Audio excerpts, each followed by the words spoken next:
也好，我今天就会死了，麻烦你们帮我收敛一下遗体，尽快完成器官捐赠。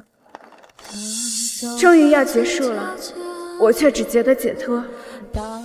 傅彦寻，你新婚燕尔，我沉睡江底，这是我能想到的关于我们最好的结局。再也不见了，傅彦寻。若不计较，就一次痛快燃烧。童心小姐，您确定要放弃治疗吗？是，我确定。虽然癌症已经到中晚期，但只要你继续积极治疗，也许能延长生命。不用了，我记得报告里说过，我还有1个月可以活。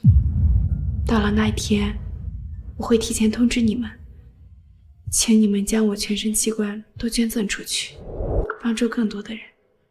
麻烦了。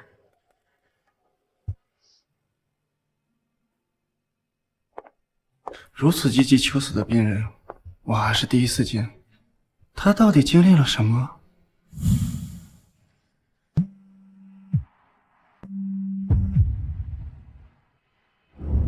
今天请假去哪儿了？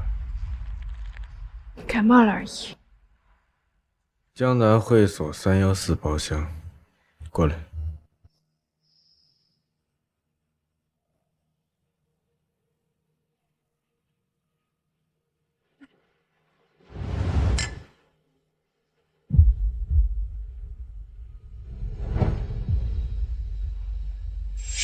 洪助理来了，有仰大名，听说你靠喝酒谈下过不少生意，今天可要让我们见识见识了啊！桌上的99杯酒，你要能喝完，今天的合作呀就成了。别让我失望。那我可就献丑了。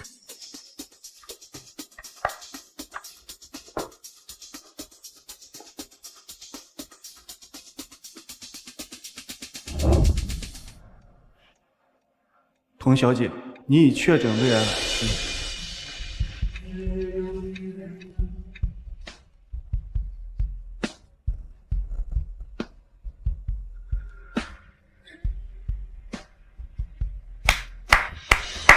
厉害，确实厉害。洪助理，副总不会怜香惜玉，我看你跳槽，来我这儿跟着我吧。多谢厚爱，副总很好。我呀，给你开3倍的工资。3倍工资都不肯走？我留下来是要还债的。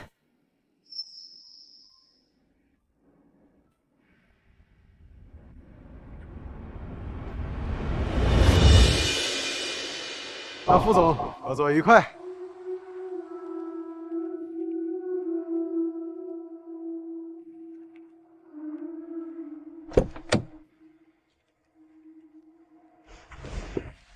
童助理，他不习惯我坐他旁边。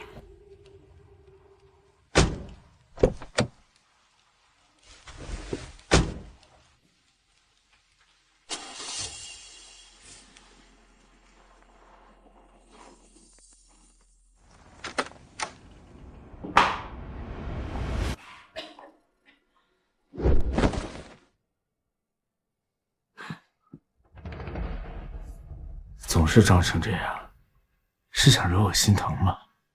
别人挖你，你为什么不走？童心，你为什么不走？我留下来是要赎罪的。那你怎么不去死？你替我妹妹去死啊！傅彦寻，如你所愿，我真的快死了。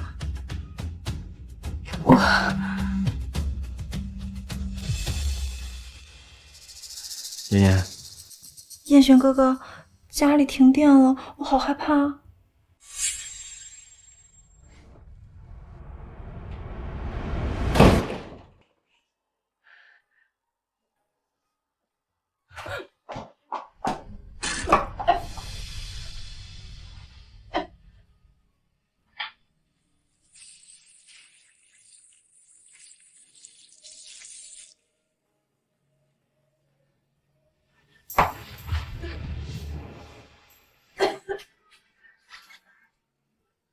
我快死了吧？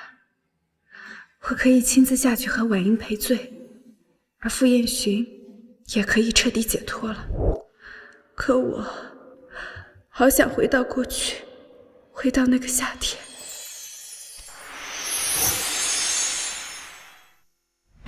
西西，订婚宴的事情就让我哥忙呗，你晚上陪我去看电影好不好？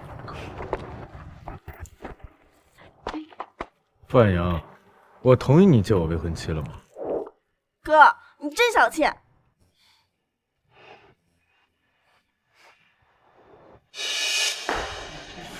你快跑！我去叫人！西西，你快跑！快跑啊！西西！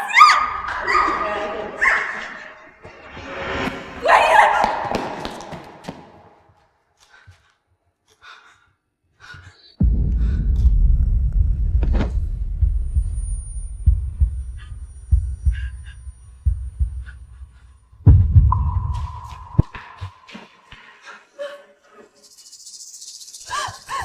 婉英，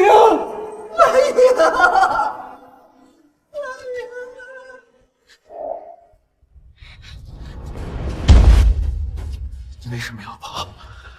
你为什么把他一个人留下？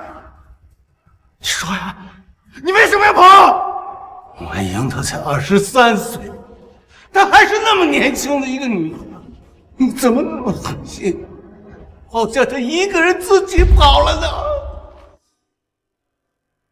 婉英，都是这个女人，是他害死了你妹妹，除非她死了，否则我们一辈子都不能原谅她。好在我要死了，终于可以赎罪了。陆总，国内分院传来消息，今天有一位新登记的遗体捐献者，是您重点关注的人童曦。胃癌晚期，订机票回北城，那董事会全部推掉。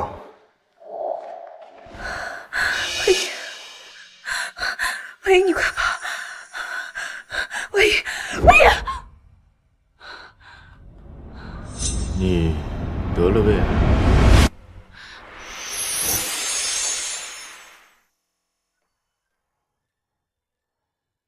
童曦，你醒了。陆石，你不是去国外了吗？3年不见，你怎么回来了？你得了癌症，那你还敢喝酒？那是工作需要。费雪呢？他怎么不管你啊？他知道你得癌症不着急吗？他不知道。你不愿告诉他，我来跟他说。他是你的丈夫，怎么能不管你？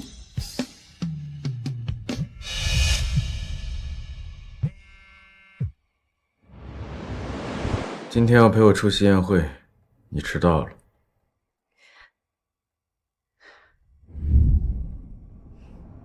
我跟他没有结婚。陆石，我求你不要告诉他。给我查，我离开这3年，童曦身上到底发生了什么？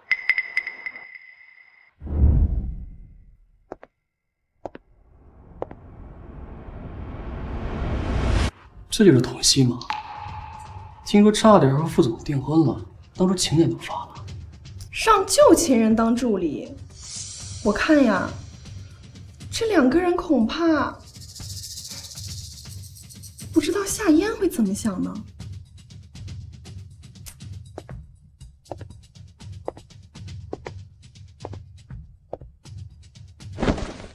你穿成这样来干什么？你只是我的助理，不是女伴，摆清楚自己的地位。这只是件普通的礼裙。哈哈，燕雪，你也太不仗义了！跟童曦办婚礼都不叫我。哎呀，林总刚从 A 国回来，什么都不知道。哎呀，现在网上都是乱传的，误会误会。是啊，不是的，我们林总恐怕是记错了。燕洵的未婚妻是我。别开玩笑了，燕洵这么宝贝童曦，还连嘴里都怕化了，怎么可能？谁还没年轻过？感情这种东西，有些是命中注定，也有些即便有人费尽心机，也只是过客而已。我说的对吗，童助理？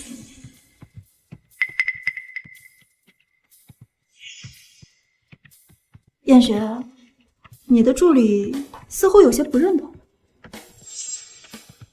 谁让你进来的？出去等着。好。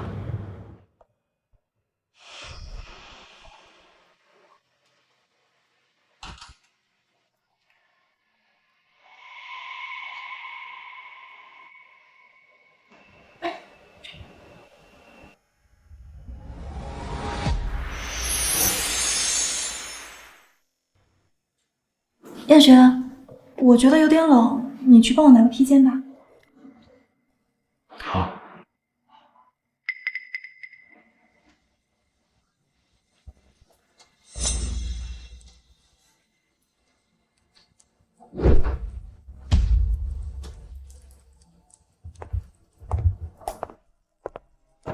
童曦啊，我真佩服你，现在还能厚着脸皮跟在燕洵身边。你都已经是赢家了，何必跟我过不去？错了，最跟你过不去的人是他傅燕洵，要不要打个赌？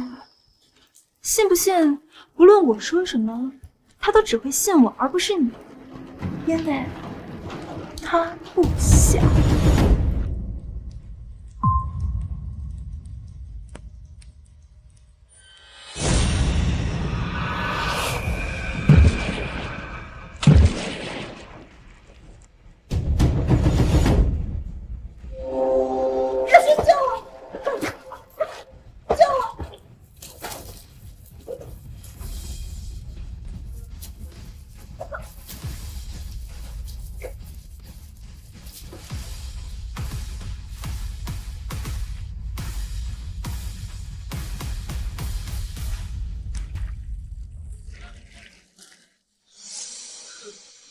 童曦姐，你再不愿意看我戴燕洵送的项链，也不至于把我推到水里吧？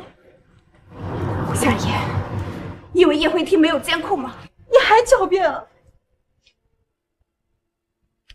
燕洵，那条项链可是你专门为我定制的。把项链找回来。你说什么？信不信，不论我说什么，他都只会信我，而不是你，因为他不想。是啊，问都不问，直接给我顶了嘴。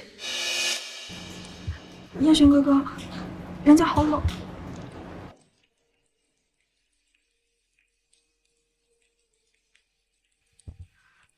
今天必须找到，如果找不到，以后也不用来了。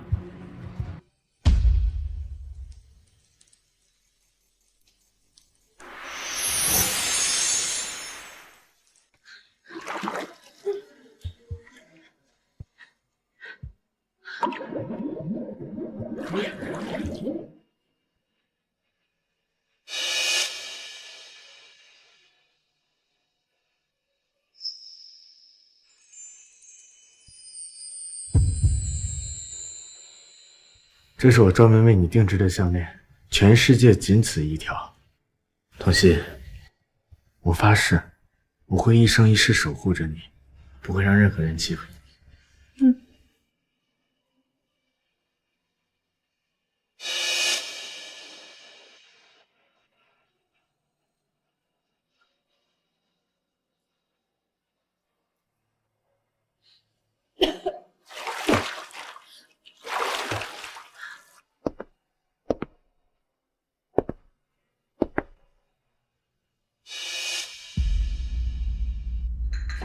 燕璇哥哥，你尝一尝，我刚泡好的。这种事情交给助理去做就好了，我派司机送你回去。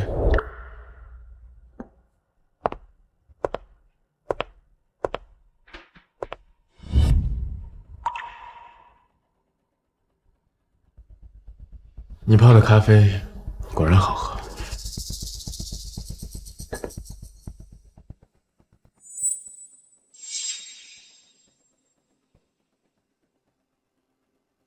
都弄脏了，我不要了。不喜欢了就丢掉，我再给你买条新的。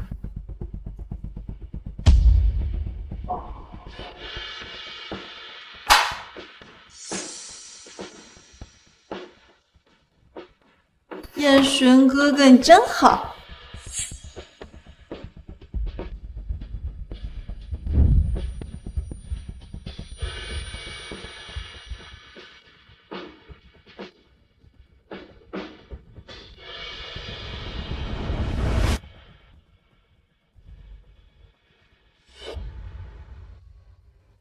3年了，他跟个狗皮膏药一样扒着副总，我都看累了。这不，正主来了，人家可是正儿八经的未婚妻，不像他，没名没分的。我看啊，副总根本就没看中过他，他一个生活助理，还想想副总，切！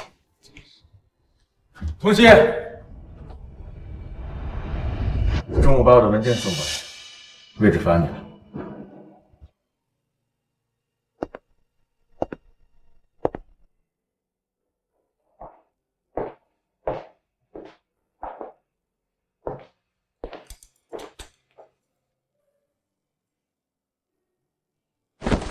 唐助理，你又是捞项链又是送文件的，想必很辛苦吧？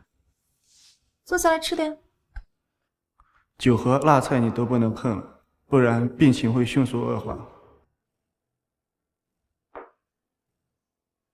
尝尝，都是你爱吃的口味。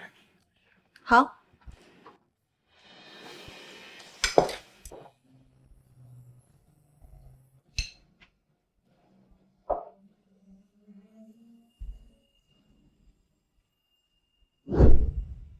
就你娇气，辣椒都给你挑出来了。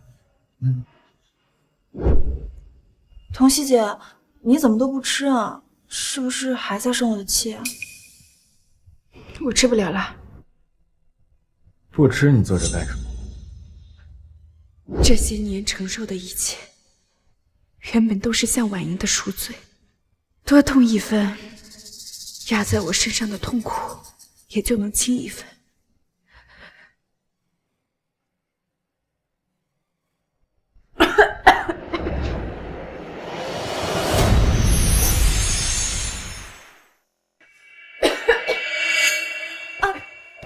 好痛！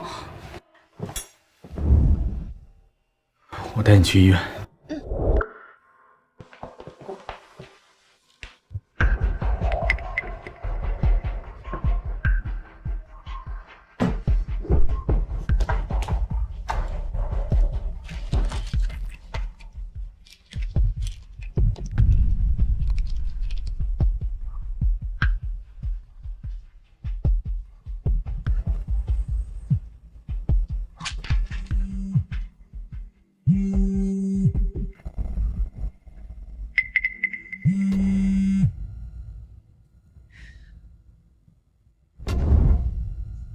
爷爷想吃小馄饨，你去买一份送到医院来。今天能不能先让张助理去买？童熙，我有说过给你选择的权利，要么去，要么就永远别出现。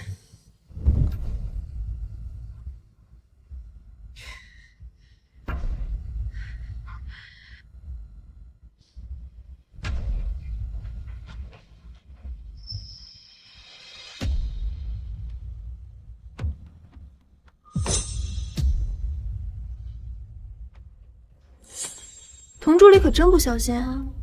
我现在手上还有伤口，怎么能吃辣呢？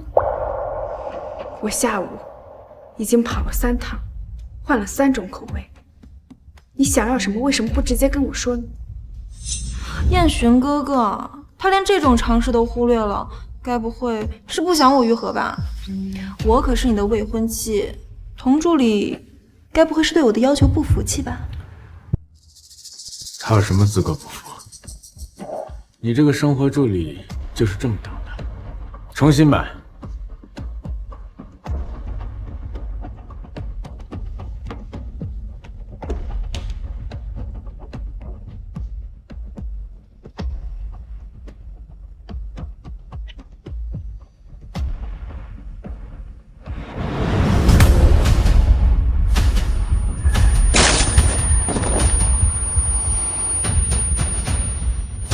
终于可以死了，可以去见婉云了吗？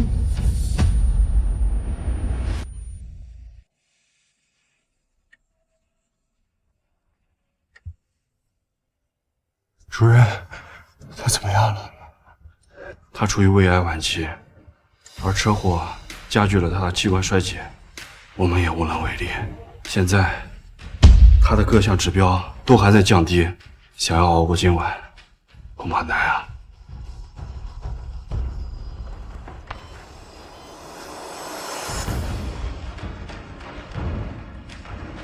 不允许，不允许！西西，你撑住，求你撑住，我这就请他来见你。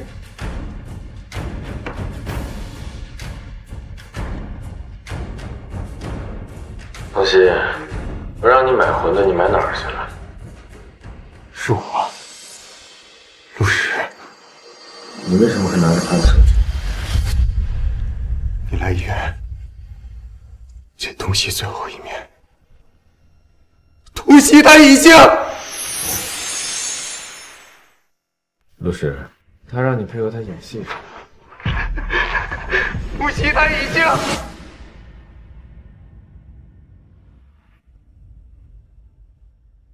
西西，你怎么把自己弄成这个样子啊？魏莹，我对不起你。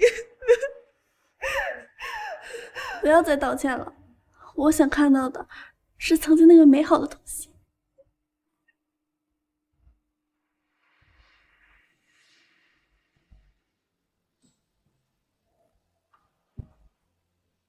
魏莹，魏莹，魏莹，魏莹，魏莹，他怎么了？别告诉他。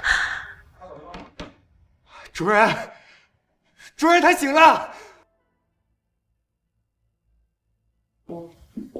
燕璇，他们又在耍什么手段吸引你注意力？这么多年，童熙姐的性格真是一点没变呢。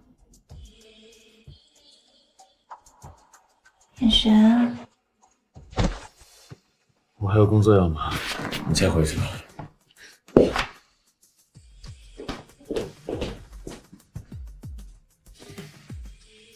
给我查一下，童熙现在在哪儿？稍等，副总，童助理几个小时前出了车祸，现在在明安医院。别让他知道我问过。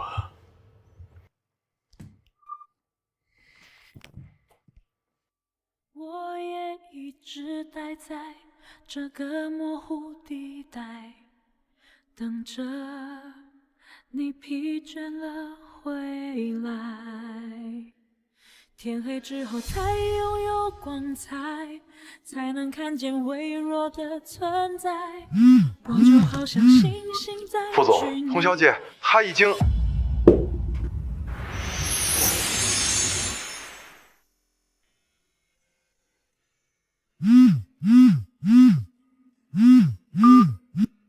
副总，刚刚那边有消息了，他们说无法告知具体情况，唯一知道的是童助理抢救过来了。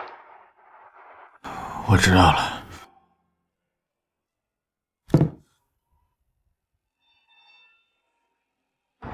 童熙，你真要出院吗？我给你找了最好的医疗资源，你相信我。现在不管是身体还是精神，我都已经到了极限，何必强求呢？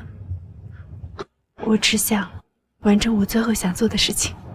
童熙，如果你不抓紧化疗的话，我真的坚持不了多久了。那很好啊，我一直期待着那一天。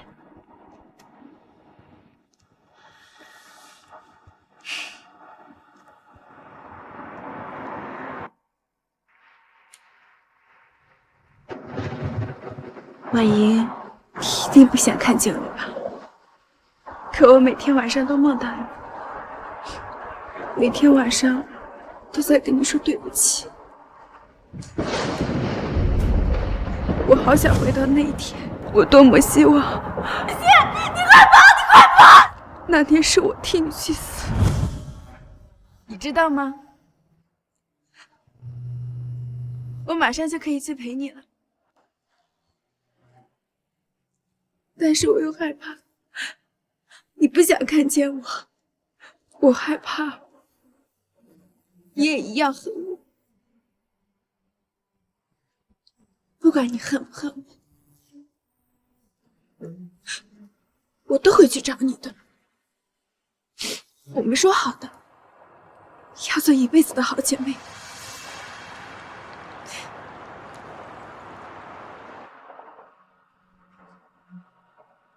那我就当你答应我了。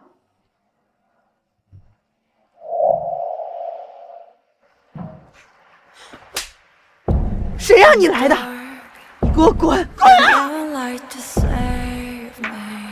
阿姨，我只是来看看婉莹。呸！童熙，你走吧，别再来了。当初如果你不跑，当初如果你能留下来帮他，婉莹就不会死得那么惨。五个醉鬼呀！你把他一个人留在那儿，他死的时候身上都没有一片好肉。我跟婉莹她还那么小，那么善良，你怎么忍心留下她一个人的？阿姨。为什么死的人是婉莹？你怎么还不去死？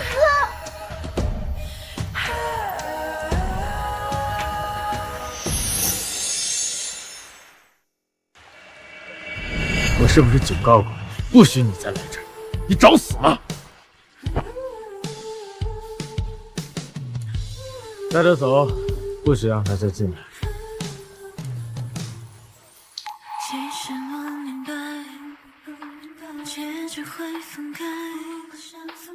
这个手链你一条我一条，我们要做一辈子好姐妹，你可不许留下我。有个可靠消息，我哥要向你求婚了。昨天我看见他在跳错戏，以后我哥管着你就更难约出去。你要记住，我才是最喜欢你的。那么今天晚上我们去看看电影吧。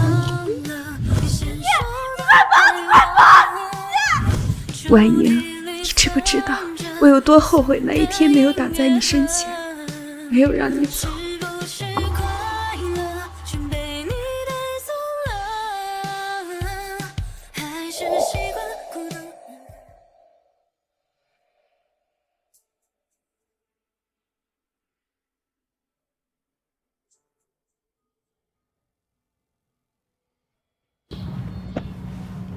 阿弥陀佛，偏年期的施主每次都会跪拜很久。听说，只要能证明自己的诚心，便可以向寺庙求得一样东西。我想，为我爱的两个人做最后一点事。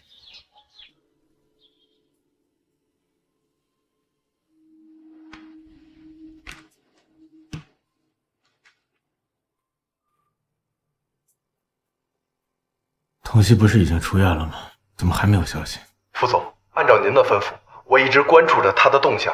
他上午去了南山寺，不过好像到现在还没有回来。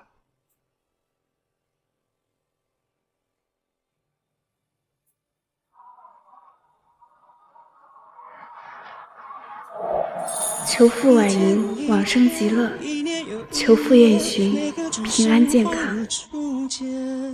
离去的少年，风尘仆仆，见字如面。春风秋雨落笔成年，心花一朵酸艳烂漫。落叶成霜，风的执念，无敌中央照不清切。不安的我很安静陪着你，有些怀疑能不能陪我到最终目的。施主如此诚心，求的究竟是什么？我想求一对长生珠和一道平安符，送给他们。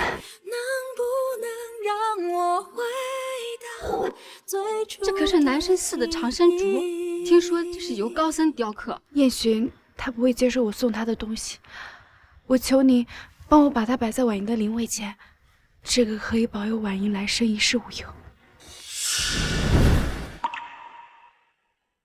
你欠婉莹的，以为做这些蠢事就能还清了？我只是想送婉莹最后一样东西。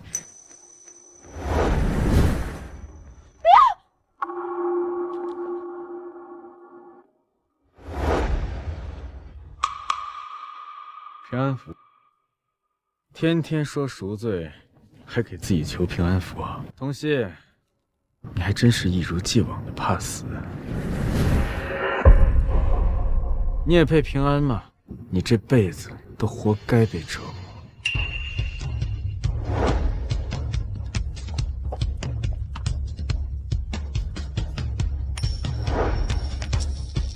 愿父燕洵平平安安，喜乐顺遂。张助理，麻烦您转交一下，这是我的辞职信，多谢你这些年的照顾。我可能需要告知一下副总。请便。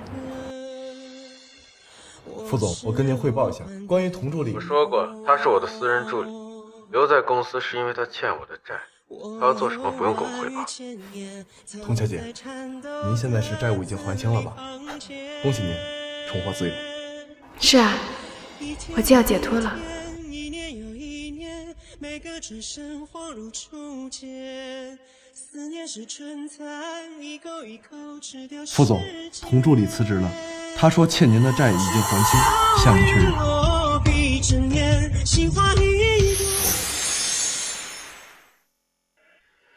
副总，陆医生刚刚答复了，他说病人的隐私无法向您透露，要您自己问他，或者自己找辆车撞下试试。燕洵，你怎么了？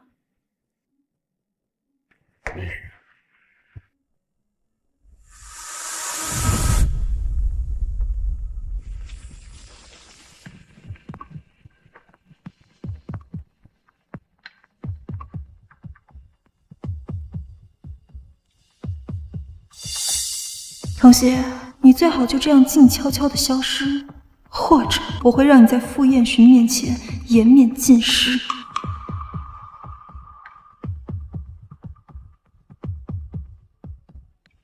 我想给这对高中好友一个特别的 party。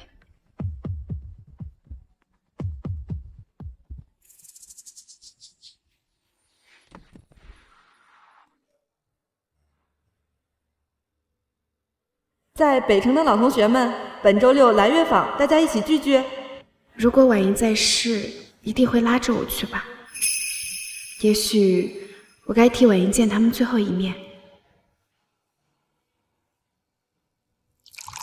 哎，同学们，好久不见啊！大家喝一口。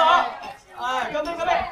当初只有我和婉莹央求他才愿意参加这种社交活动。傅燕洵，原来你不仅能来，还会把夏烟带上。童熙来了。童熙，当初你小提琴拉得那么好，我还以为你会成为一个小提琴家呢。后来怎么都没有你消息了呢？她是嫁入豪门，专心当阔太太了吧？你们看她那满是冻疮的手，还像是能拉小提琴样子吗？来来来，咱们大家继续喝，继续喝。今天晚上不醉不归啊！要不然不带他，咱们自己喝。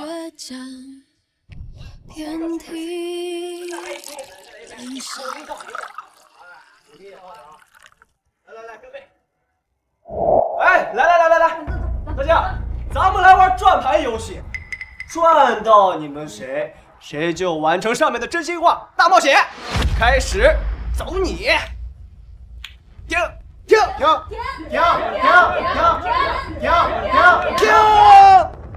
哇！同曦，冲吧！冲！冲一个！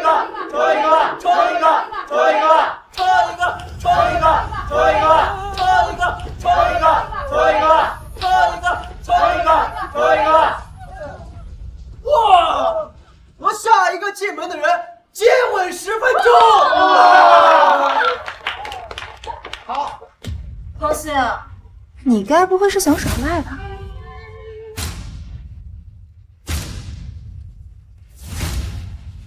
我一个将死之人，跟谁亲一下又有什么所谓？要是玩不起的话，要不就跪下。我选大冒险。现在进314包间会有一个女生跟你接吻，结束后再给你500。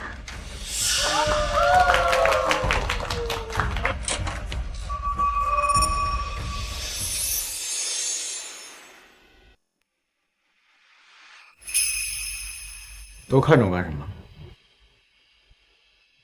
同曦玩大冒险输了，要和第一个进门的人接吻10分钟。无聊。对，这局就算了。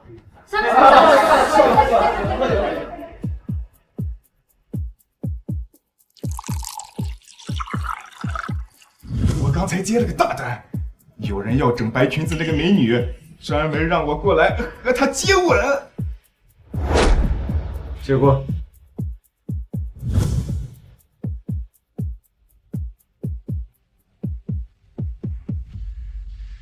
爸，没想到傅彦轩还护着那个同曦，有他在我还怎么嫁进傅家？爸，傅家人恨透了那个同曦，既然傅彦轩犹豫不决，那你就从他的父母那里下手。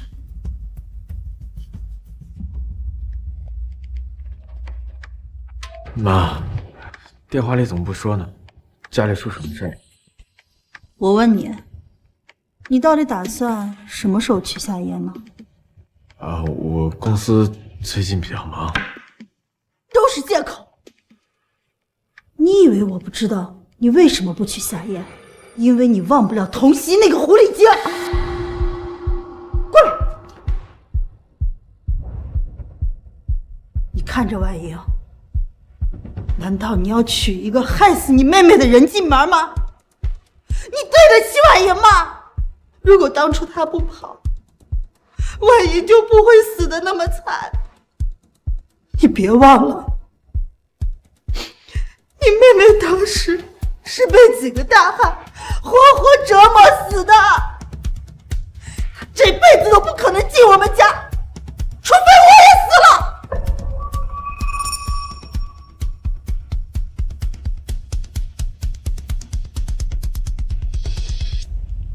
我不会娶同曦的。好，那你就当着婉莹的面答应我，跟夏嫣结婚。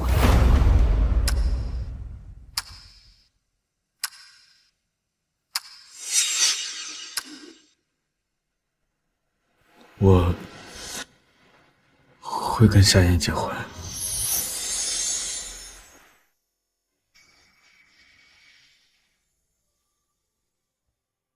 那时候只差一点，我们就能结婚了。我们差的可能就是那么一点好运气。喜欢这一款，戴上这戒指可就不能反悔了。我还没想好要不要答应你呢。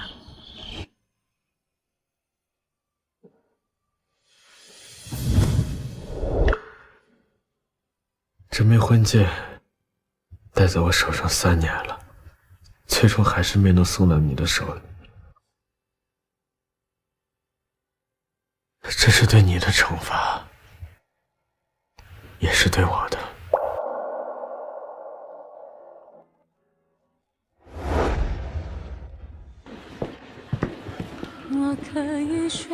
天快要亮了，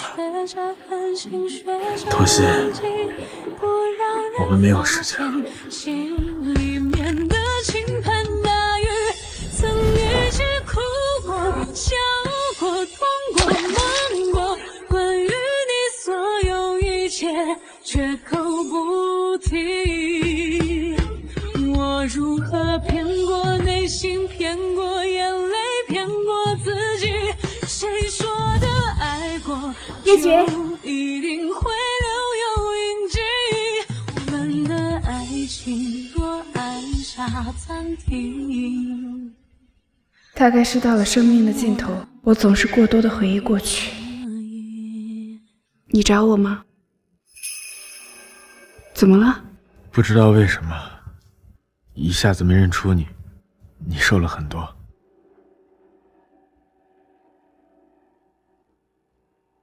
我和夏妍要结婚了，就告诉你一声，你不用来，也不用恭喜我。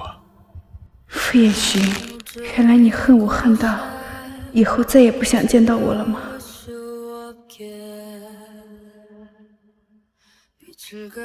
那我祝你幸福。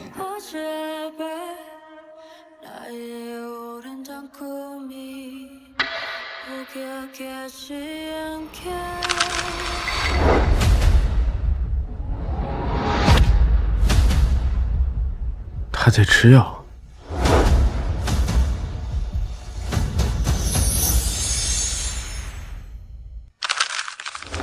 总会有个不经意的人。你怎么在吃药？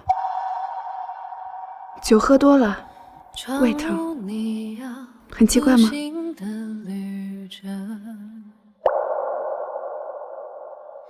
总会。我想要傅婉莹旁边的目的。您是她的亲人朋友吗？是啊，我们是最好的朋友。对了，拜托您一件事情，到时候不要刻我的名字在上面，就当我小小的任性一次吧。只要傅家人没有发现是我，我就可以永远陪着婉莹了。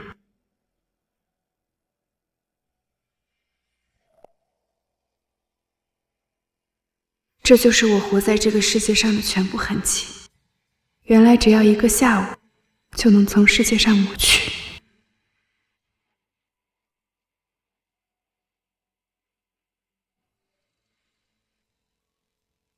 这些年，我在深夜无数次翻看的东西，被我当作相爱全部证据的救护。原来，一个小箱子就能全部带走。这张照片是婉莹拍的。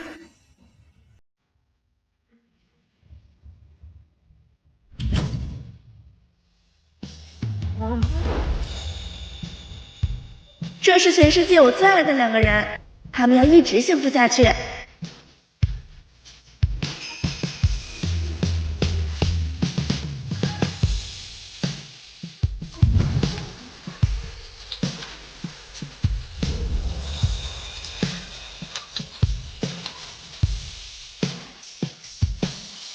叶寻哥，你是因为婉莹才对我这么好吗？童心，你真是笨的可以。我现在就告诉你，我到底为什么对你好。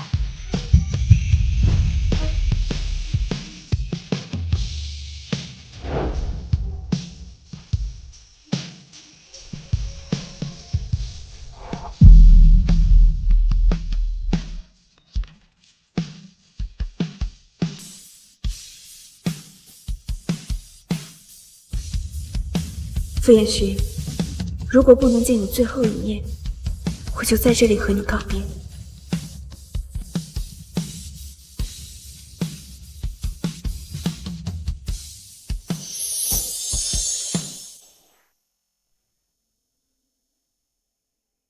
副总，婚礼现场已经按照夏小姐的要求布置完毕，9点就正式开始，您可以先去换上新郎的衣服了。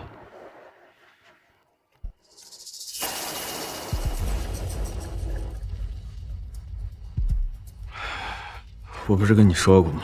不让你留童熙的位置。通知安保人员，如果童熙敢来，就把他赶出去。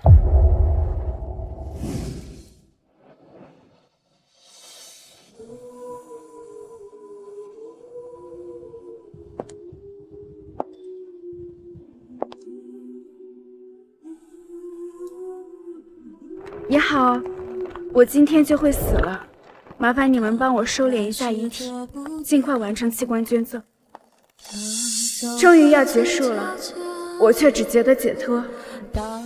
傅彦寻，你新婚燕尔，我沉睡江底，这是我能想到的关于我们最好的结局。再也不见了，傅彦寻。若不计较，就一次痛快燃烧。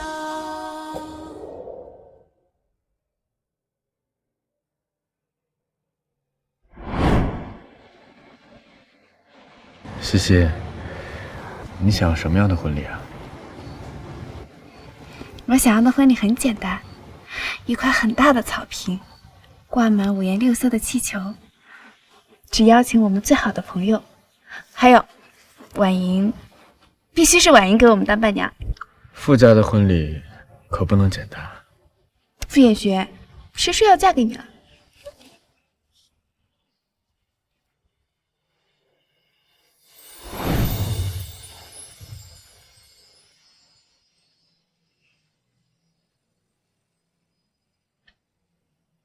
彦寻，我终于嫁给你了。我等这一天等了好久好久。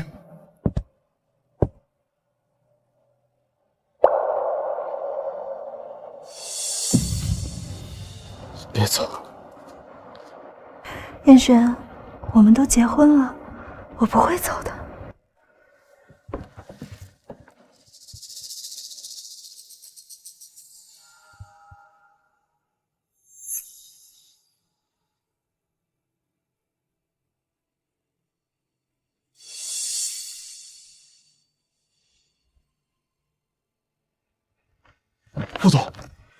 副总，您的手机一直响，对方说是有急事儿。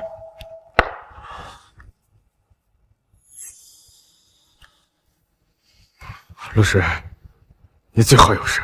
童熙死了，他飘江死了。傅彦寻，你给我回来！你不能这么对我！不孝子，对不起我们，对不起你妹妹。傅彦寻，童熙死了，他飘江死了。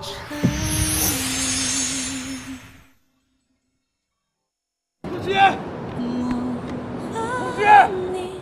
童熙。您所拨打的电话已关机。Sorry， 童熙在哪儿呢？别开玩笑了！那人呢？他人在哪儿？他死了。这么深的江水，当然是尸骨无存。没有证据，没有尸首，凭你三言两语我就相信你吗？你先让童熙给我出来，他敢骗我。为什么不敢讲？傅彦寻，你和童熙认识了10年了，你扪心自问，他童熙是这样的人吗？他为什么偏偏是今天？这3年，他没有一天不在家，没有一天不在恨自己。可你呢？另娶新欢，他承受到今天，实在是承受不下去，不明白吗？这都是你们串通好的。像上次车祸一样，他躲在你的医院里，用你编造的谎言来欺骗我。童熙这些年，他把所有的好、所有的爱都给了你，哪怕被你一次次见到，他都没有说过你一句不是。我会把他找出来的。你不明白，他不可能离开我。给我查童熙的行踪，他最后出现的位置和所有监控，我看他能藏哪里。副总，没有看到新闻吗？上刚紧急插播了一条消息，洪小姐她跳江了。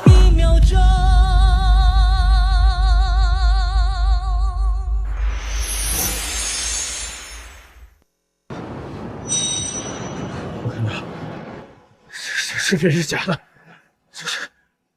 我可以查原始记录，甚至可以找捕捞队。就你们这点小伎俩，我迟早可以拆穿。你去啊，去打捞每一片水域，去调查监控里的每一个身影。我要你想着这桩血案，夜夜难眠，寝食难安。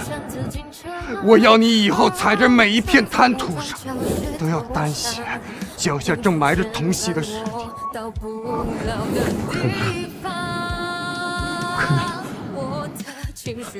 童熙，童熙，你出来！我不许杀人了，我现在就娶你，你听到了吗？你快出来啊！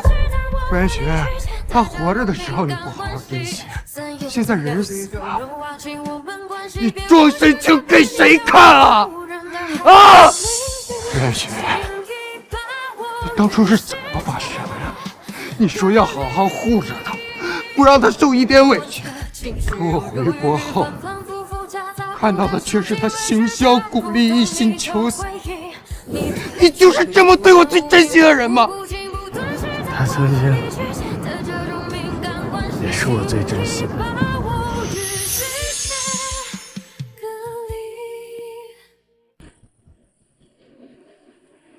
燕雪，就为了那个女人，你连家都不要了吗？逆子，你再不回来，傅氏的总裁明天就换人。燕璇哥哥，我求你接我电话，你明明答应了要娶我的。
4月12日，燕璇又梦见了婉莹，她还是不肯吃东西，也不愿见医生，但她开始酗酒，所有的办法都不见效，我只好……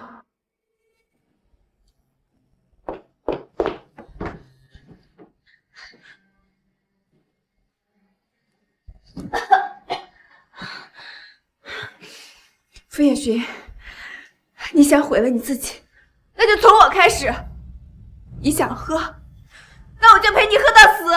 我只是恨我自己为什么没有接到婉莹的电话。万一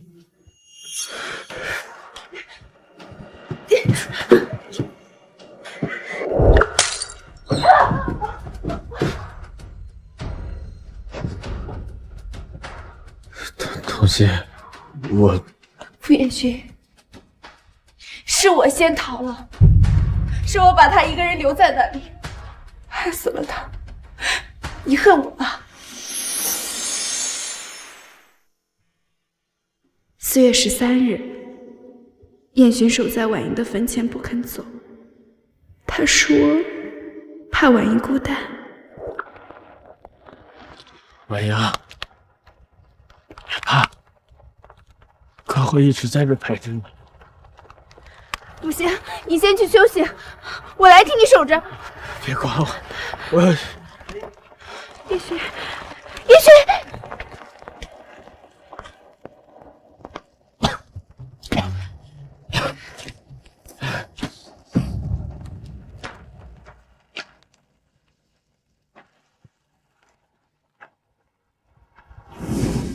今天叶璇不愿让我进他房间了，伯父伯母让我离开傅家。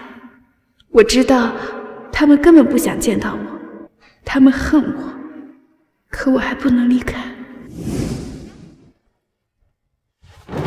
你还要赖到什么时候？燕洵不想见你，我们傅家也容不下你。傅家不追究你，已经是给你脸面了。你现在离开，也是放过你自己。等他好一点，我就走。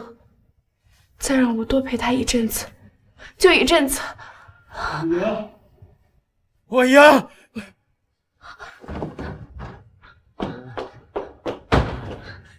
叶璇，叶璇，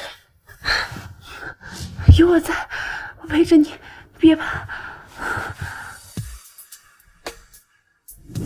叶璇多恨我一点，就少恨自己一点，也就更振作一点。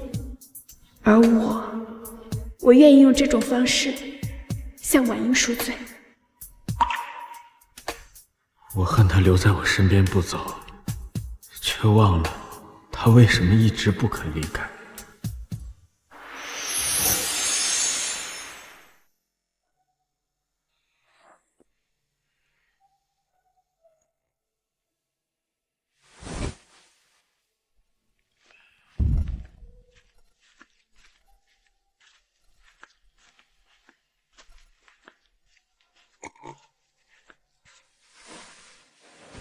燕璇，怎么一个人喝这么多啊？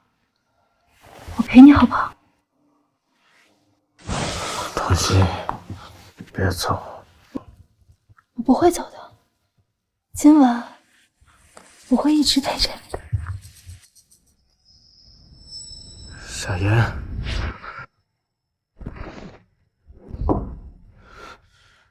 谁让你穿童熙的裙子的？你不是喜欢童熙吗？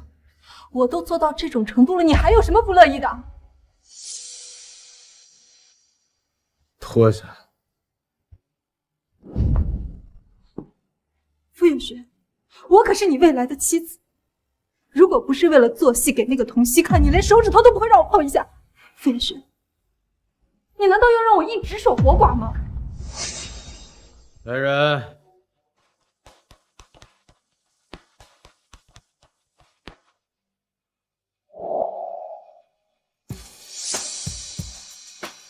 脱下。我不脱！傅燕璇，你是不是疯了？你把佣人叫过来，是想当众让我出丑吗？王妈，把她衣服脱下来。夏小姐，请随我去房间。你敢！傅燕璇，你不能这么对我！你不能这么对我！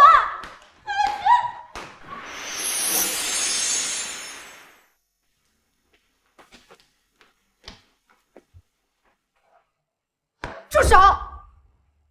谁给你们的胆子动我的东西的？放下！夏小姐，先生吩咐了，请您搬出去。凭什么？燕璇不会这么对我的。我要见他。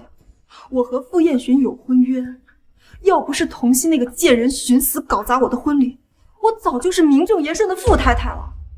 婚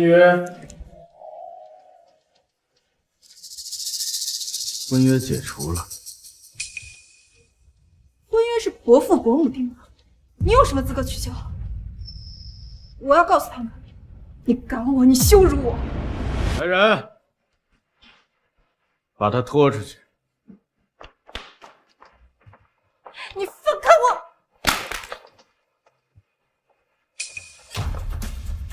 你个老东西，你敢偷我手机，你还给我！先生，这……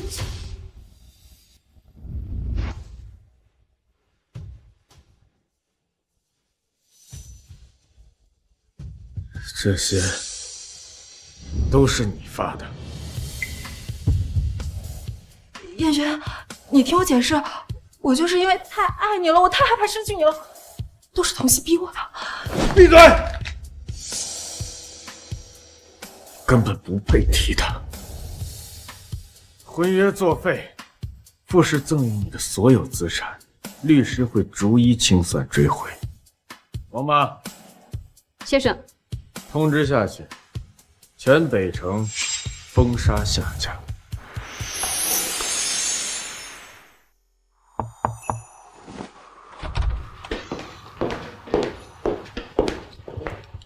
先生，夏小姐已经离开了。另外，您之前吩咐过我们，让我们把童小姐留在傅家的衣物都搬到阁楼分存。您看现在要不要放回原位？先留着吧。先生还是不想看到童小姐的东西啊。先生，我知道您心里还怪着童小姐，当年的事我也不完全清楚。可是那天童小姐回来就晕了过去，我看到她身上有很重的伤。伤？我送她去医院，医生说那是一道几乎可以致命的贯穿伤。我斗胆说一句，也许当时两个人都没有活路，童小姐她能死里逃生，是老天爷不忍心看你同时失去两个最重要的人啊。先生，我在收拾东西时，在童小姐旧衣箱的夹层里发现了这个，你看一看吧。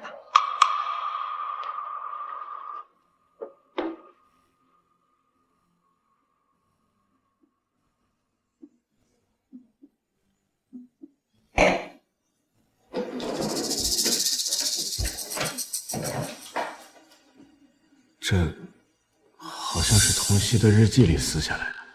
今天叶璇向我求婚了，他说他会给我一个家，也许他和婉莹都不知道，在这个我已经没有血脉之亲的世界，家这个词对我来说有多奢侈。叶璇总能记得我不能吃辣，不能喝酒，在我胃疼时总能在包里发现他给我准备的药。爹，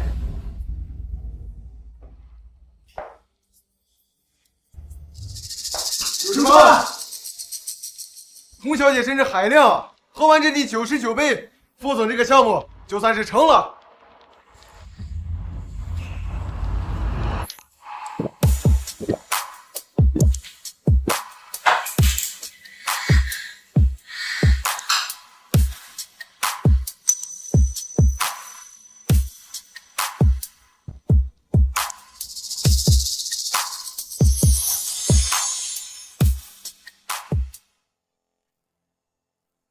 我很怕冷，也很留恋南方温暖的气候。北城那么冷，冬天就算围上厚厚的围巾，还是让我发抖。可北城有傅彦寻，在永恒的春天，都比不上他把我的手拉进口袋的那个瞬间。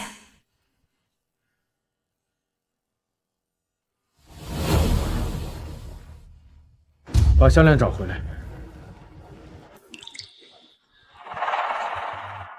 你说什么？今天必须找到，如果找不到，以后也不用来。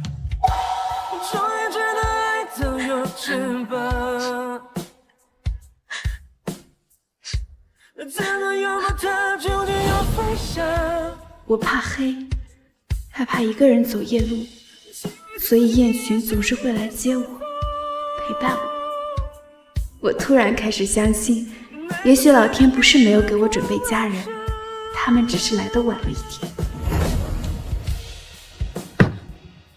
叶璇，你别把我丢在这里，这里已经是半夜了，我好害怕。你把婉莹丢下逃跑那天，婉莹不害怕吗？叶璇，叶璇！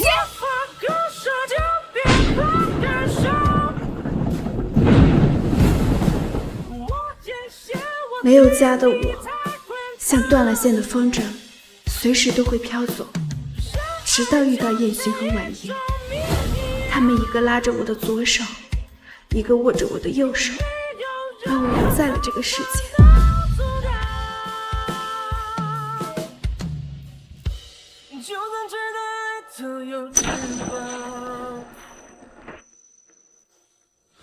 傅彦寻，我相信你，我一无所有的来到这个世界，也不怕再次输个精光，所以说了我愿意。在这个世界上，如果我不能相信你，我又该相信谁呢？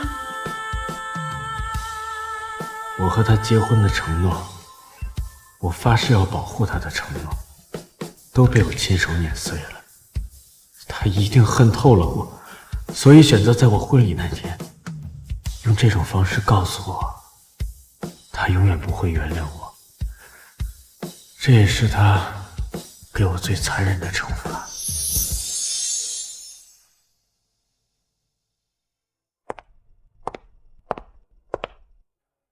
夏嫣，来。听说你的那些佣人给夏嫣难看，还把她赶出傅家去了，怎么回事？我看你的那些不知尊卑的佣人也该换换了吧？与他们无关，都是我让的。夏嫣再怎么不对，也是跟我们傅家有婚约的人，你让她当众下不来台，这事儿传出去，像什么话？今天你必须给她一个交代。童熙那孩子没了，你心里难受，我们能理解。可是夏嫣的委屈，你就一点看不见吗？我告诉你，那纸婚约可不是儿戏，你也该收收心了。夫妻对傅家的责任，早日完婚。伯父、伯母，你们别说了，是我不好，是我不会讨他欢心。婚约取消。什么？取消婚约？燕雪，你知不知道你在说什么？我是不会娶夏嫣的，我爱的人是童熙。燕雪哥哥，为什么？是我哪里做的不够好吗？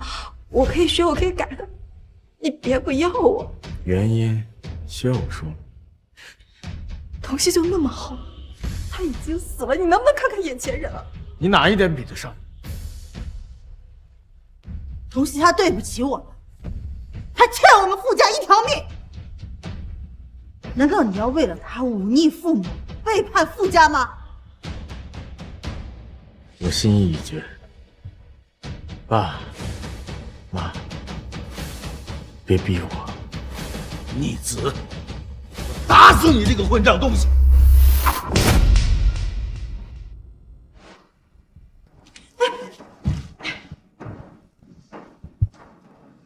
爸，动气无用，保重身体。傅彦学，今天要是敢踏出这个家门，就永远也别想回来！逆子，造孽，造孽呀！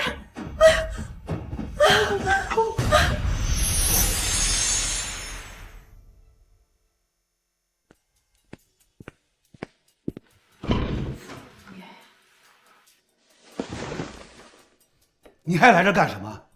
你是要亲眼看着你妈被你活活气死，你才甘心？啊，傅彦寻，你是傅家唯一的继承人，也是傅氏集团的掌权人。你为了一个死人，连家族的责任都不要了，你自己好好想想清楚。我想得很清楚了。你给我滚！我没有你这样的儿子，你滚！滚！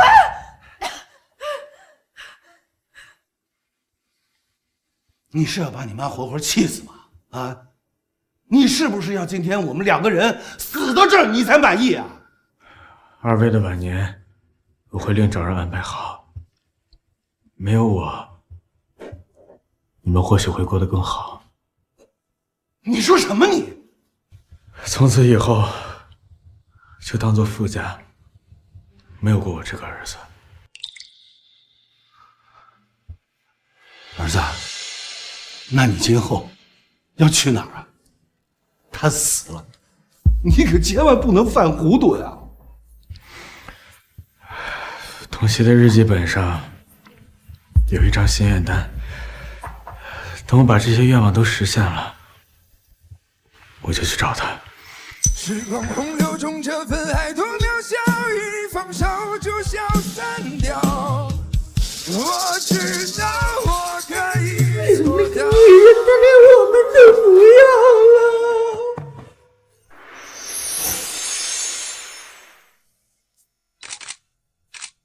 3年前，他辞去了富士集团总裁的职务，独立创办了属于自己的新型企业，并在短短的时间之内就取得了瞩目的成绩。今天，我们将在此举办一项特殊的公益计划——七童慈善基金会。接下来，有请我们本次发布会的主办人傅彦寻先生。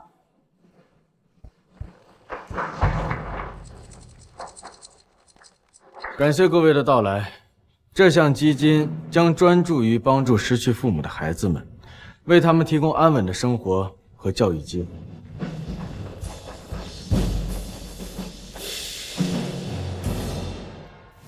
你知道为什么副总要自己跑出来单干吗？听说他婚礼当天逃婚了，傅家用事业威胁他，他干脆撒手不干了。哦，难怪副总这3年都不愿意和夏嫣联姻。据说副总当时接了个电话就跑了，我猜应该是他真正爱的那个人出了什么事儿吧。他这3年做了那么多慈善，还经常去南山寺祈愿，竟然是这个原因。哎，可不是嘛，爱而不得，得非所愿，真是一场苦命鸳鸯的大戏。副总，你说的对，我爱的人死了。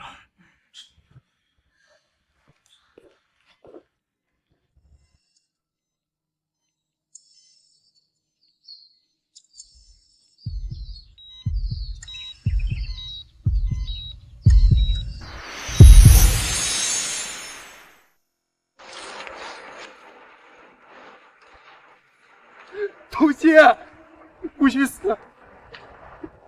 童熙，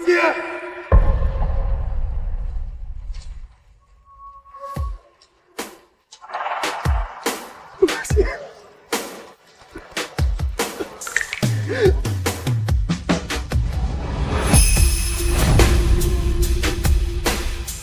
有10，你怎么了？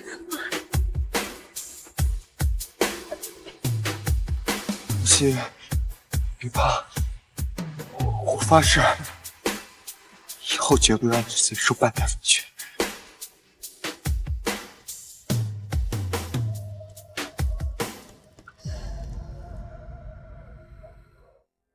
立刻联系陆家在 A 国的实验室，把最新的病理报告和影像资料全部发过去。我要最权威的远程会诊方案。是。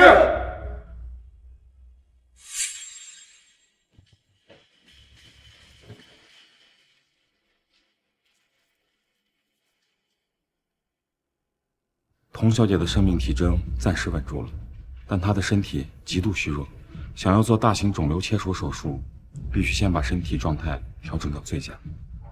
她最终治愈的可能性有多大？坦白说，非常低，除非能请到国内的顶尖权威戚冲山教授。童熙，等我。我离开期间，他的病房安排3班轮手，任何人探视必须经过你和我的双重确认。他的一切信息都要保密，不能让任何人知道。童熙爱护的是谁？是。给我联系齐老，我要亲自去经过。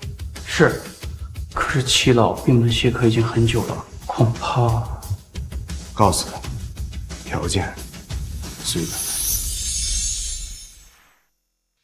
如果可以，我愿付出我的所有，只愿陪伴你直到永远。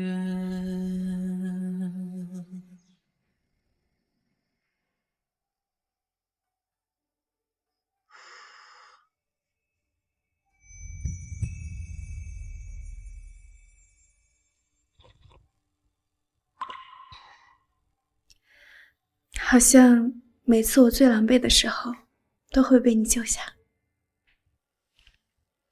是啊，很巧。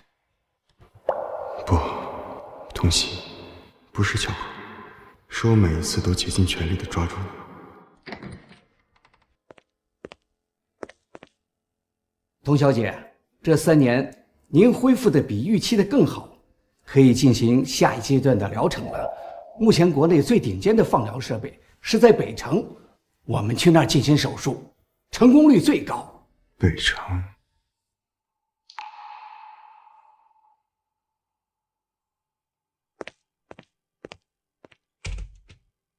别担心，你给了我重活一次的机会，这一次，不论发生什么，遇见谁，我都不会再轻易放弃自己的生命了。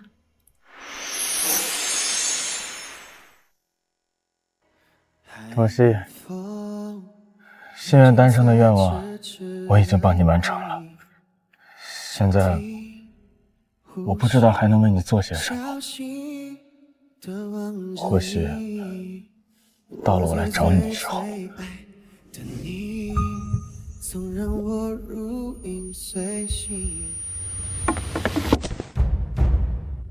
兄弟，干嘛呢？陆石，你怎么？我要不来就掉湖里了，怎么回事？童熙的心愿单我都帮他完成了，现在我很想他。那些是他写过的，可童熙私下还跟我说过，他还有别的愿望。什么？他要建100所小学，对，还有100所图书馆。这事他只和我说过。真的吗？你说的都是真的？我骗你干什么？叔叔，你怎么看起来这么难过呀？这是你的孩子。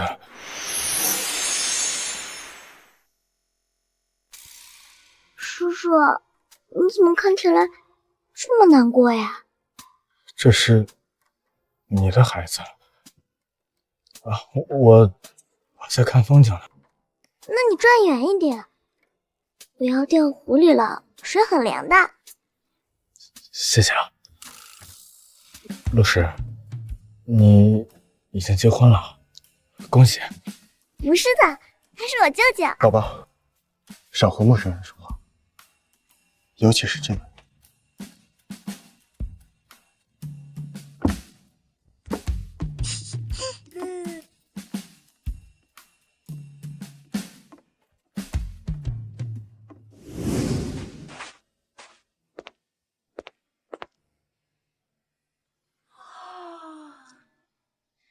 宝宝，先着睡会。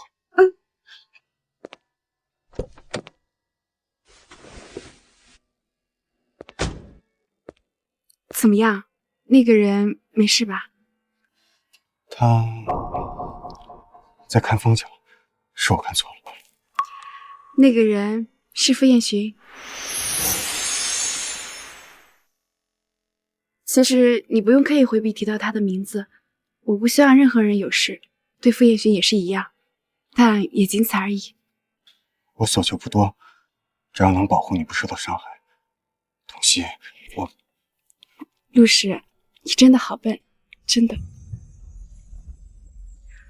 倩倩是你姐姐的遗孤，对我来说，她却是我的亲女儿。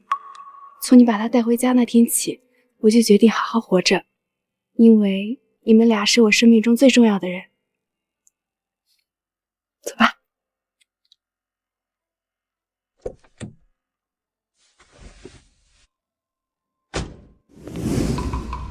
不对，当初童熙失踪时，陆石也跟着消失了，现在怎么会突然出现在北城？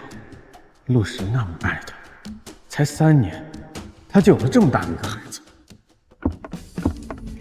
我总在每个黑夜向你嘲笑自己傻得可以。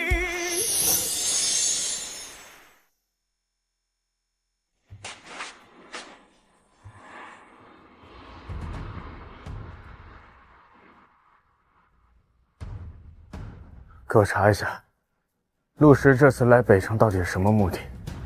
他见过什么人，谈过什么事儿？重点查一下他身边的女人。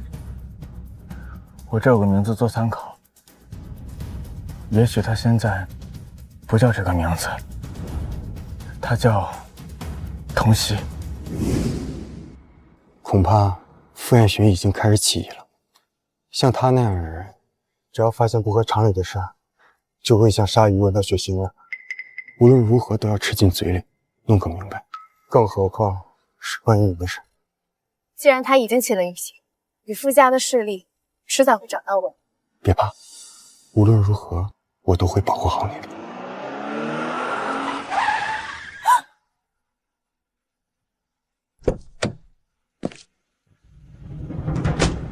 童熙，下来。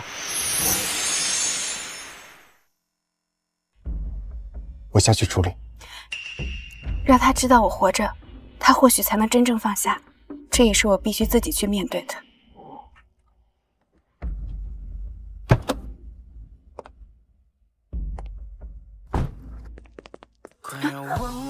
童熙，真的是你。傅彦寻，好久不见。为什么？为什么骗我？你明明还活着，为什么不来见我？傅彦寻，你再不放开，我就快被你勒死了。3年了，1000多个日日夜夜，我每天都活在痛苦之中。你为什么不来见我？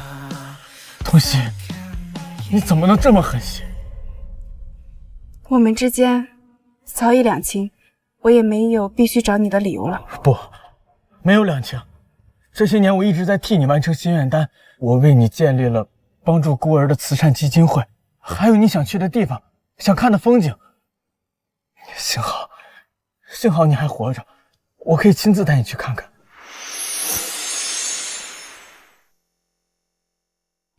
谢谢你帮我了却这些心愿，知道他们以另一种方式实现，我很欣慰，这就够了。傅彦寻，你也应该放下，去寻找自己的幸福了。童熙，你让我怎么放得下？3年不见了，忘了问你和夏小姐还好吗？感情还稳定吧？有孩子了吗？我和夏言早就结束了。那天我听到你出事，婚礼当场就取消了。我看了你的日记，我知道你留在我身边是为了我。这些年是我错了。过去的事情就不要再提了。3年了，我们都有了新的人生轨迹。如果夏小姐还陪在你身边，我希望你好好珍惜眼前人。我的心里从头到尾只有你一个人，你怎么能不明白呢？这些年，我的噩梦和美梦全都与你有关。也许你最后没有选择他，但我已经做出了我自己的选择。是因为陆石吗？你假死是为了和他私奔吗？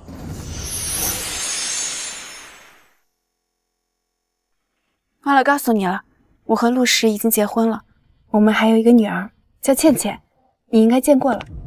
怎么可能？你们怎么可能会有孩子？你告诉我，是不是陆石强迫你的？你是不是有什么苦衷？你告诉我呀！认识他后，我有了家，有了倩倩，这才是我想要的幸福。我们曾经不是也说过要一个女儿吗？童熙，你回来吧，只要你回到我身边，这一切我都可以不计较的。彦寻，你别再说了。我不介意。倩倩，我可以给她最好的一切，我可以把她当做我自己亲生女儿。你离开的事，你骗我的事，我都可以不在乎，我什么都可以不在乎，我只要你回来。我们之间有跨越不了的鸿沟，也许我们都该往前看了。夏小姐她……我和夏言什么关系都没有，听到了吗？我从来就没有爱过她，这些年我只爱你。夏小姐也好，谁都可以，但那个人不会再是我了。我现在是陆石的妻子，也是倩倩的母亲。现在对于我来说最重要的是守护我的家庭。能再次见到你，确认你一切都好，我就彻底放心了。你也应该放下。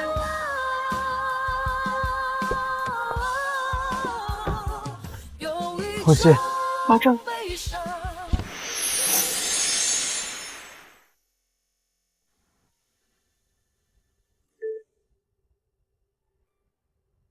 我们会在这次同学聚会发大家10年前写的信，同夕已逝，你要不要把他的信拿走？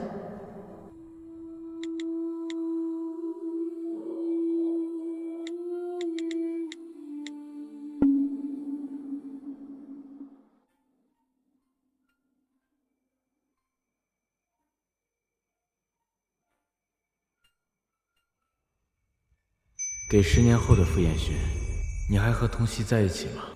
我想，你们应该已经结婚，有了孩子。西西说过，想要一个女孩。你们的孩子一定很可爱吧？如果你已经忘记了他，那请你一定要想起他。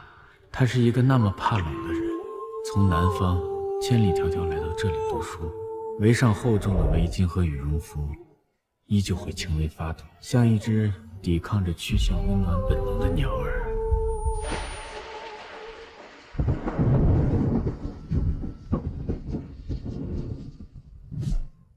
永远不要忘了，他是为了你才留在北方的。如果你弄丢了他，一定要记得找回他，因为他是这个世界上你最爱的那个人。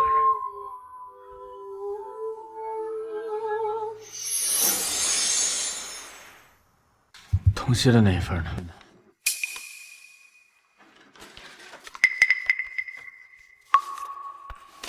哎，副总，看这老古董干嘛呀？那时候年纪小，爱得死去活来的，现在看多戳心窝子呀！谁能想到童熙后来会成那样子的人？婉莹出事的时候，他居然自己跑了，真是知人知面不知心啊！还是夏嫣小姐人美心善。听说夏嫣小姐被退婚的这3年里，一直没嫁人，是在等着副总呢。对，上次咱们聚会的时候见过夏小姐，又温柔又体贴，比童熙好多了。彦勋，别看童熙这个罪人写的东西了，帮你把这封信撕掉。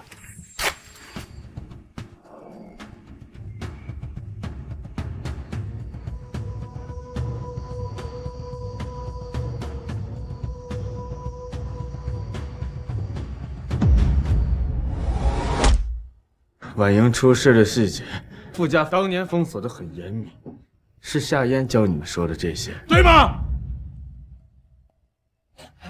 副总，大家这不都是为您鸣不平吗？你那么讨厌童熙，消消气，咱们坐下喝酒。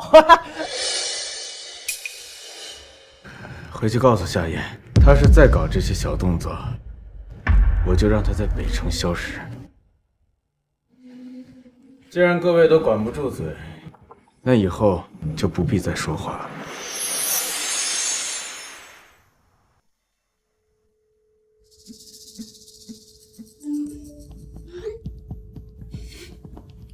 童熙，你回来了！我就知道，只有你才能让他这么失控。你怎么还不去死？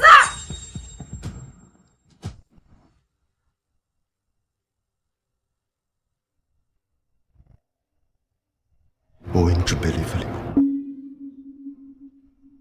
接下来是今晚的压轴拍品，制作于1876年，由传奇制琴大师亲制的收藏级小提琴。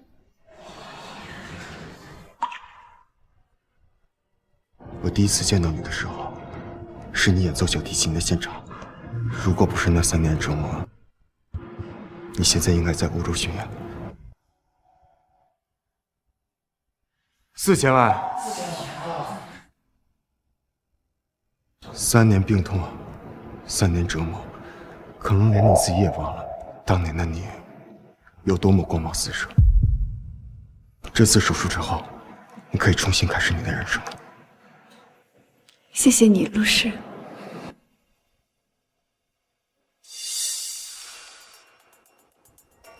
5000了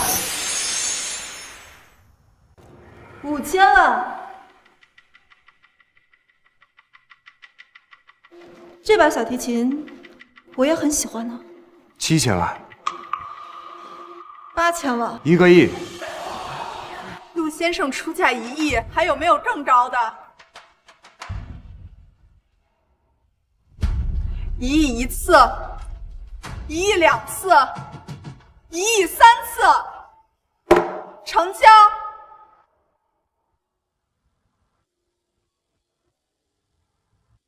我去签个字，很快回来。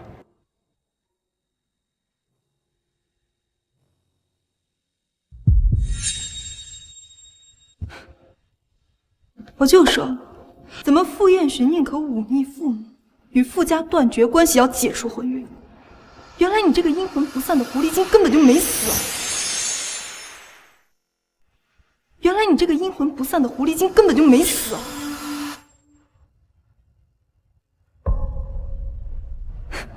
要不是你，我现在还是傅彦寻的妻子，怎么可能会沦为金氏的笑柄？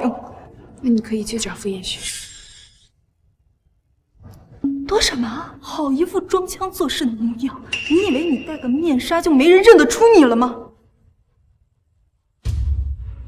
结果，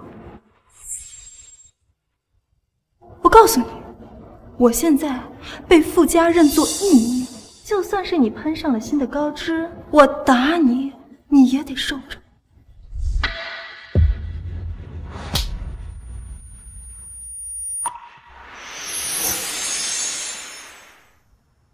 你敢打我？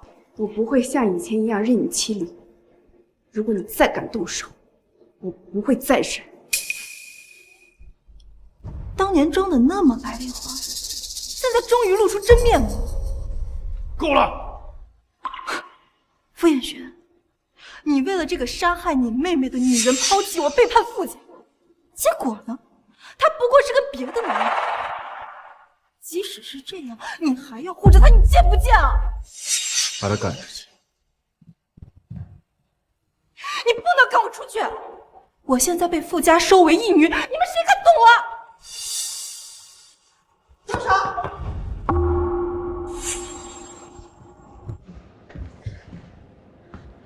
好啊，这3年，你就是这么欺负夏嫣的吗？傅彦寻，我们傅家和夏嫣，你对得起谁？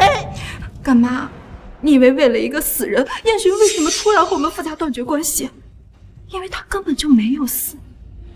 您儿子现在护着的人，不是别人，就是童曦。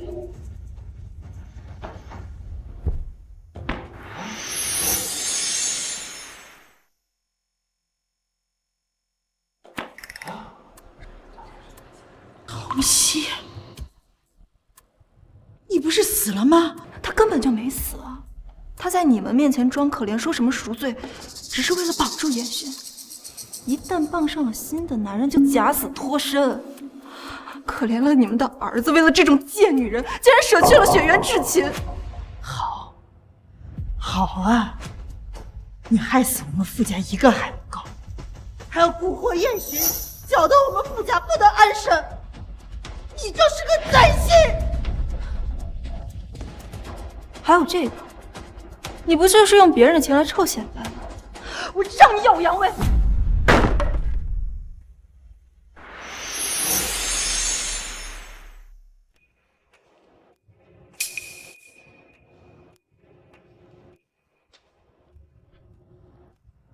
谁杀的？我杀的，怎么了？一把破琴而已啊！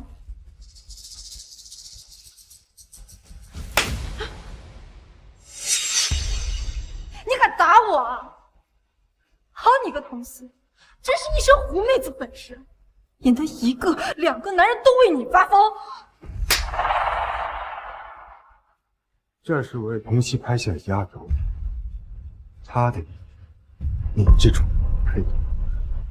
不就是钱吗？你花了多少，我赔得起。你，我也得罪得起。你确定啊？傅家愿意保住你个义女？你确定啊？傅家愿意保住你个义女？那不是江城陆家继承人吗？他是陆石。一把小提琴而已，我们傅家难道赔不起吗？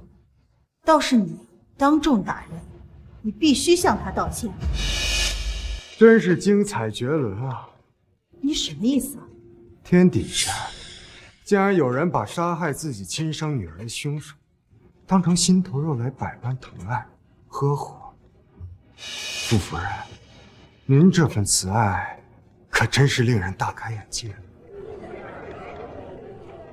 陆石，你休想血口喷人！婉莹的事情是我们傅家最大的痛，你今天又拿不出来证据，傅家跟你拼命到底！对，你就是在胡说，你就是为了给童曦脱罪才在这里诬陷我。对不起，西西，一直没告诉你，从我知道婉莹的事开始，我就从未停止过调查。就在刚刚，我的助理把确凿证据发过来了。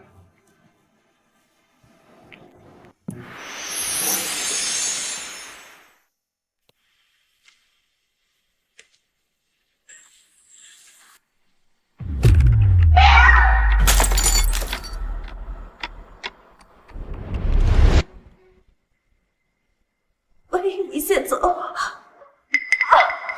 不是，我这样子走不了了。你快走，你快走，不然我们两个都在这里啊！我不要你一个人留下来对付他们。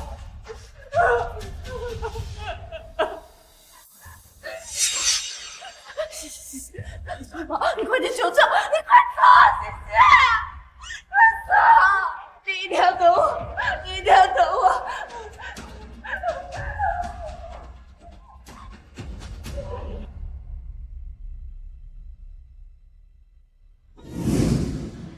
原来当初传的都是假的，他去找救援了。他还为傅婉莹挡下酒瓶，那种情况下也没法做得更好了。这就是王妈说的贯穿伤。原来他流了这么多血。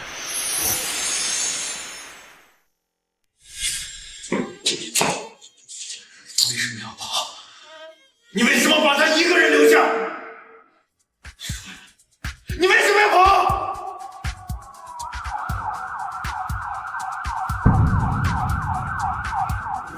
那么多血，我看见了，我明明看见了，可我为什么当时只觉得那是婉莹的血？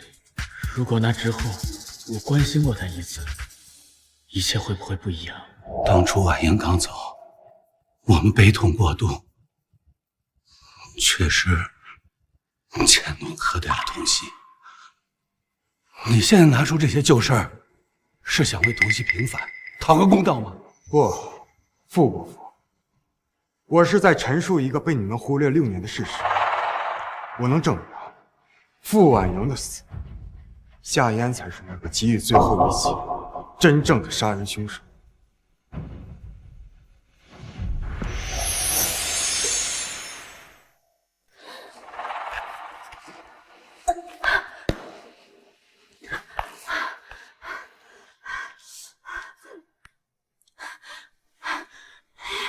叶璇，快救西西！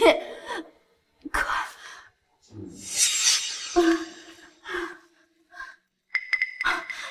夏嫣，快报警啊！你都要死了，还想着童曦呢？如果不是你撮合他们，天璇哥哥一定会爱上我的。都怪你！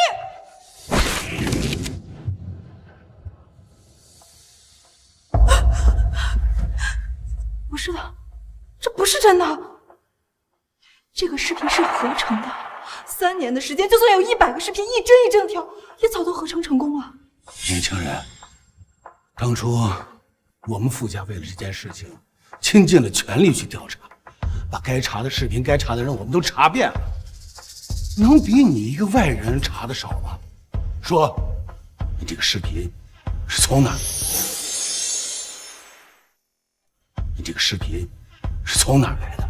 停在不远处的出租车，他的行车记录仪正对着呢。干爹，你不要听他胡说八道，他为了给童曦脱罪，白的都能说成黑的。闭嘴！叔叔，我看视频里，婉莹对着手机说了一段话，他最后给你们打电话了。婉莹是给我打的电话，但当时手机不在身边，所以只是一条未接来电。婉莹的手机里可能有语音信箱的草稿文件，也许希望渺茫，但我也想知道婉莹最后说了什么。手机，婉莹的手机，婉莹的手机，我们一直都带着。谢谢，你一定叫舅舅西西。爸爸，可能我再也见不到你们了。我希望你们一定要像西西，告诉自己的亲生女儿，她是这个世界上对我最好的女孩了，也是最爱哥哥的人。西西，祝你幸福快乐。可惜我见不到了。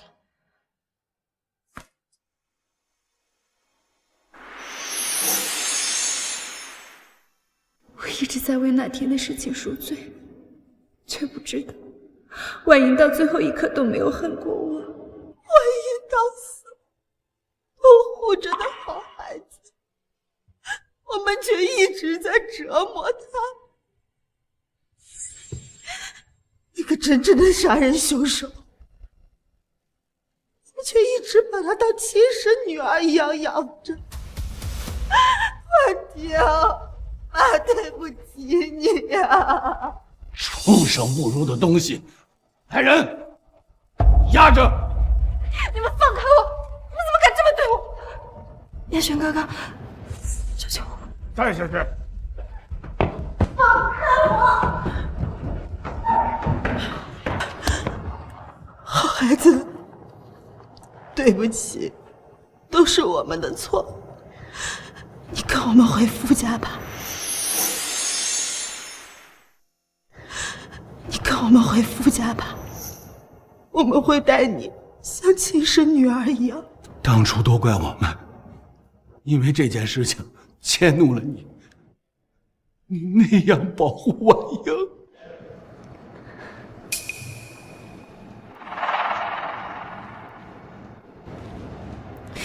过去的一切都已经无法挽回。我并不恨你们，我已经死过一次了。过去的一切，除了婉莹，我都只想忘记。如果你们真的想为婉莹做点什么，就振作起来。我想，这也是婉莹最后的愿望。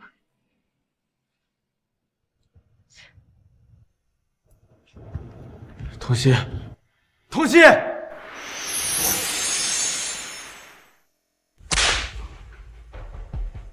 婉莹到底哪里对不起你？你要对她下那种毒手？傅云轩，你问我为什么？我从见你第一面开始就疯狂的爱上你，甚至为了你去讨好霍哥，结果你们的眼里只有童熙。凭什么他能得到你们全部的爱？我到底哪里不如他？你哪里都不如他。他善良真诚，而你呢，令人作呕。对，他善良，但是他善良有什么用？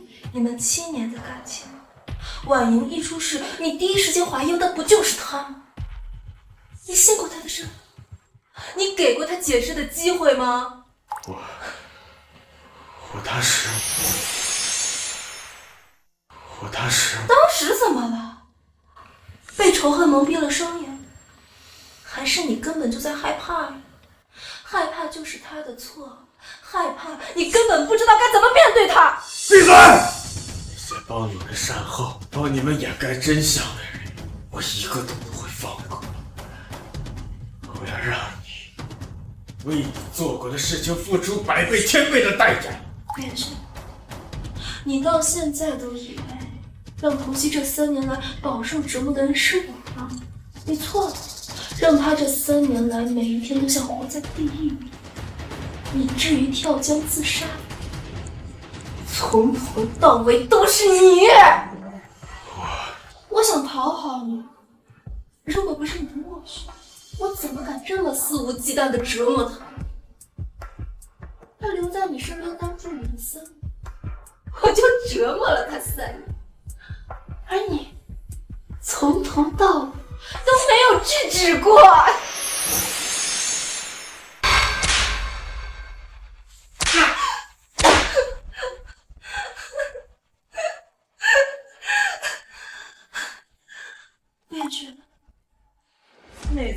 什么他，你都不敢看他的眼睛。每一次你偏爱我，凑着我，那双眼睛啊，就像受伤的小动物一样，可怜极了。只要你看一眼，你就能知道他的冤屈。可惜你从来不敢看他。傅远轩，你就是这个世界上最懦弱、最卑劣的人。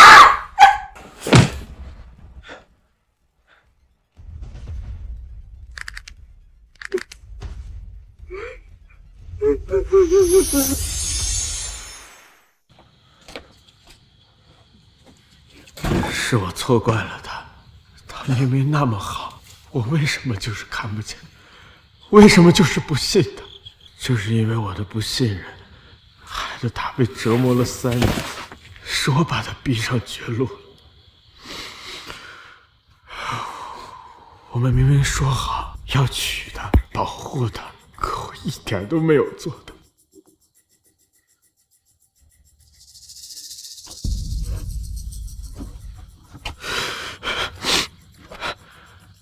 当初我就是在那里扔掉了我们的婚戒，我要把婚戒找回来。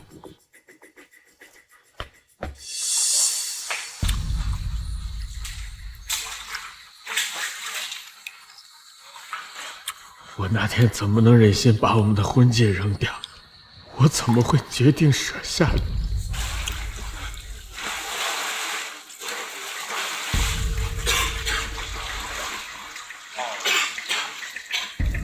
童熙，原来当年你被我逼着下水捞项链时是这种感觉，原来你当时那么孤单绝望。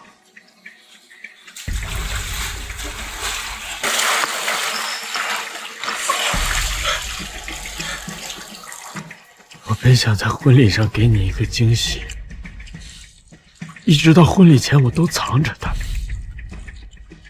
也许怪我拖了太久，它终究没能带到你的手上。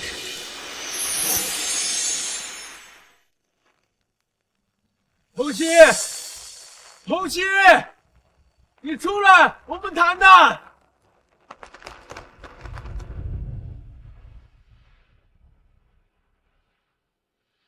先生，您在这儿等了1夜了，您到底在等谁？童熙在里面吗？我只想见他一面。童小姐，她今天早上和陆先生一块去医院了，您不知道吗？今天是她做手术的日子。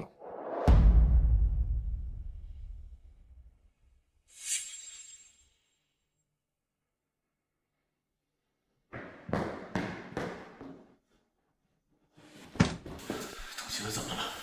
为什么要手术？他得了胃癌，晚期。你不知道吗？他怎么会得胃癌呢？这几年你是怎么照顾他的？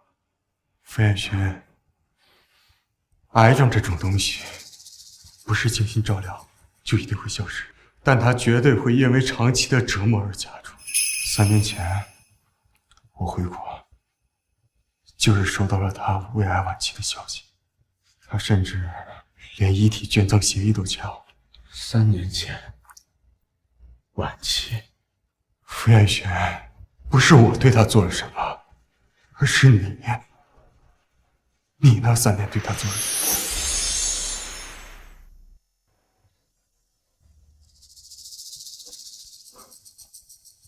这是他确诊后写的日记。当初他跳江，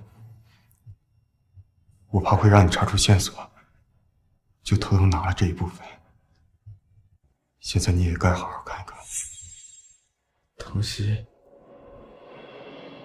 他不是假死吗？当初他病入膏肓，决心跳江，是我见过他的他就这样死去，硬把他救上岸的。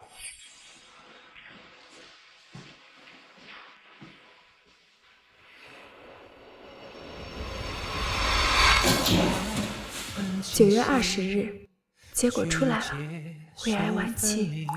听到的时候，第一个冒出来的念头竟然是，燕行要是知道了，会不会觉得我麻烦？9月21日，胃里像装着块冰，又沉又痛。今晚的应酬，燕洵让我过去，我还是喝了很多。我知道他需要这个喝头。练习着忘记，我的心却答应可以放弃了你。胡小姐是只海量，喝完这第99杯，不准这个合作就算成了。答应了你不再爱你，我却还没答应我自己。9月23日，跪了多久了？记不清了。雨好冷，胃一直在疼，比哪一次都凶，好像有点发烧了。站着！燕洵哥哥有让给他送饭吗？燕洵哥哥要的是他诚心忏悔，跪满3天3夜，饿着才叫忏悔，懂吗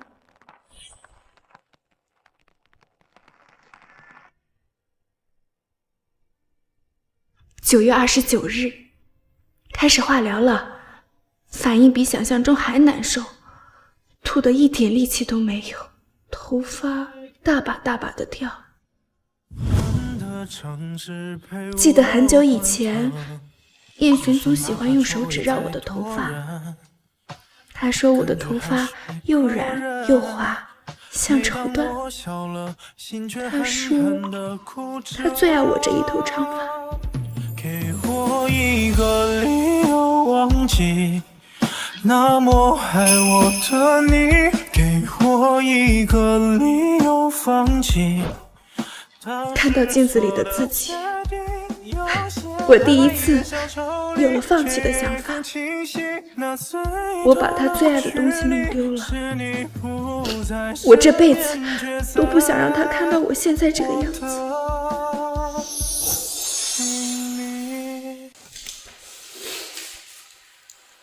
11月2日，今天我预约了遗体捐赠。走出医院的时候，我其实觉得轻松了很多。燕洵送我回家，他说要我替婉莹去死。燕洵，我真的快要死了。那你怎么不去死？你替我妹妹去死啊！11月7日，听说他要和夏嫣结婚了，他们很登对，真好，他终于要走出来了，我也该离开了。不要好疼，被车撞的那一刻，我真的以为我要解脱了。不是太监都是头部的决定，那么任性。我终于可以死了，可以去见婉莹了吗？12月2日，今天是燕洵的婚礼，他和夏嫣的。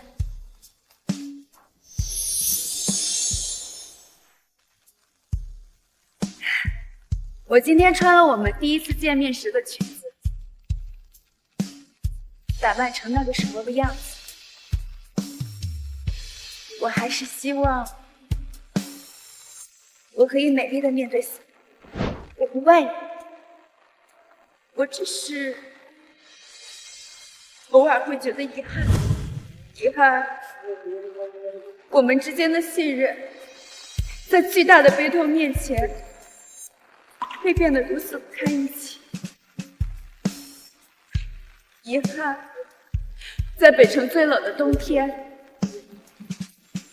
你还是推开了那个暂且想要歇息、悲痛欲雪中。有时候，我觉得我们之间差了一点好运气，但命运无情，我们只是不幸的被卷入其中，并且不能携手一起走出来。陆彦寻，新婚快乐！祝你踏上了新的人生道路。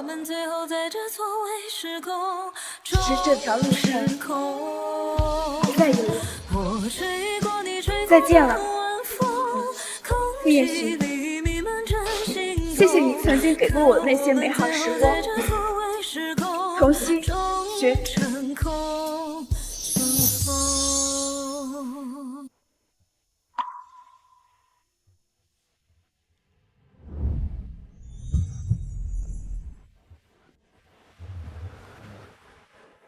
西西，谢谢你，谢谢你醒来。谢谢你，陆氏。如果不是你，或许3年前我就会死去，我就不会拥有倩倩这么好的孩子，我就不会有这么幸福的以后。谢谢你爱我。傻瓜，这是我的台词。陆氏，我一直没有答应你，因为我怕。但现在我可以说了，我可以说了，我爱你。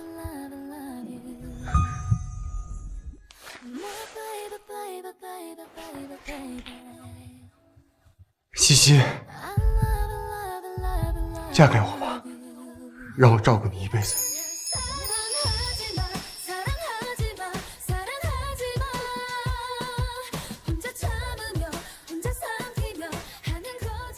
是啊，她是那么善良体贴的女人，所以只会在手术成功后才答应对方。我曾经拥有的就是这样一个女人。傅爱璇，童熙她现在已经重获新生了，她好不容易才摆脱你带来的苦难，你确定再来打扰她吗？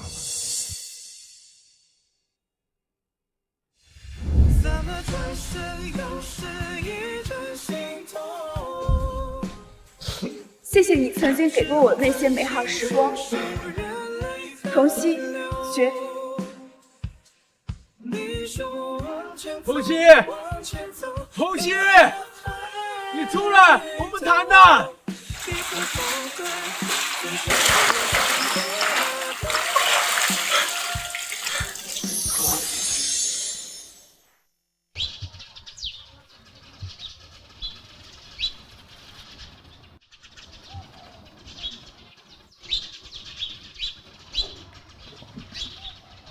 他这一生坎坷，我不仅没有护他，还成了伤他最深的人。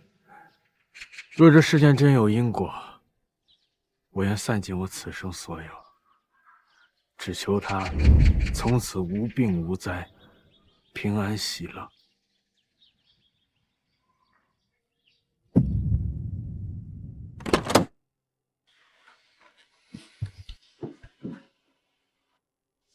我说过，你送来的东西，我见一次倒一次。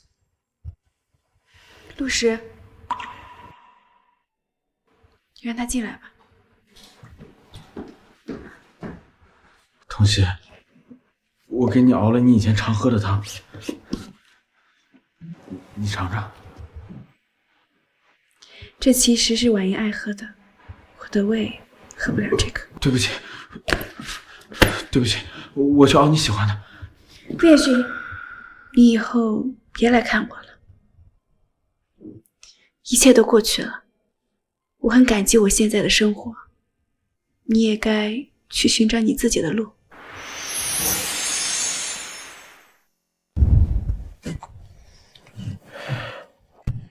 陆氏集团总裁将于6月13日于京市成婚。这不可能，他一直爱的人都是我。童熙，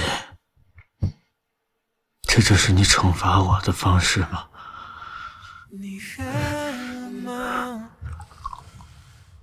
还爱我吗？你懂我会不争气，想回到你。童心，你怎么惩罚我都可以，但你不能赌上自己一辈子的幸福啊！我必须要带你走。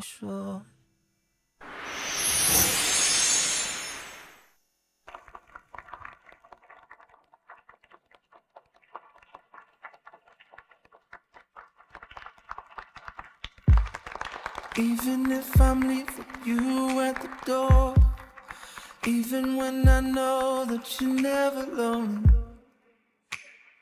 harder than imagined. 童熙小姐，你是否愿意嫁给陆石先生？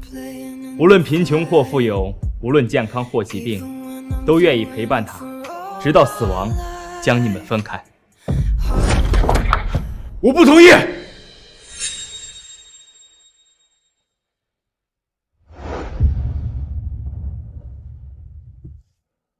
对不起，我来晚了。副总，你来错地方了，这是我和童熙的婚礼，不是你来撒泼的地方。童熙，跟我走吧。傅彦勋，你还是不肯放下吗？我只知道，我如果眼睁睁地看着你嫁给别人，我永远都不会放过我自己。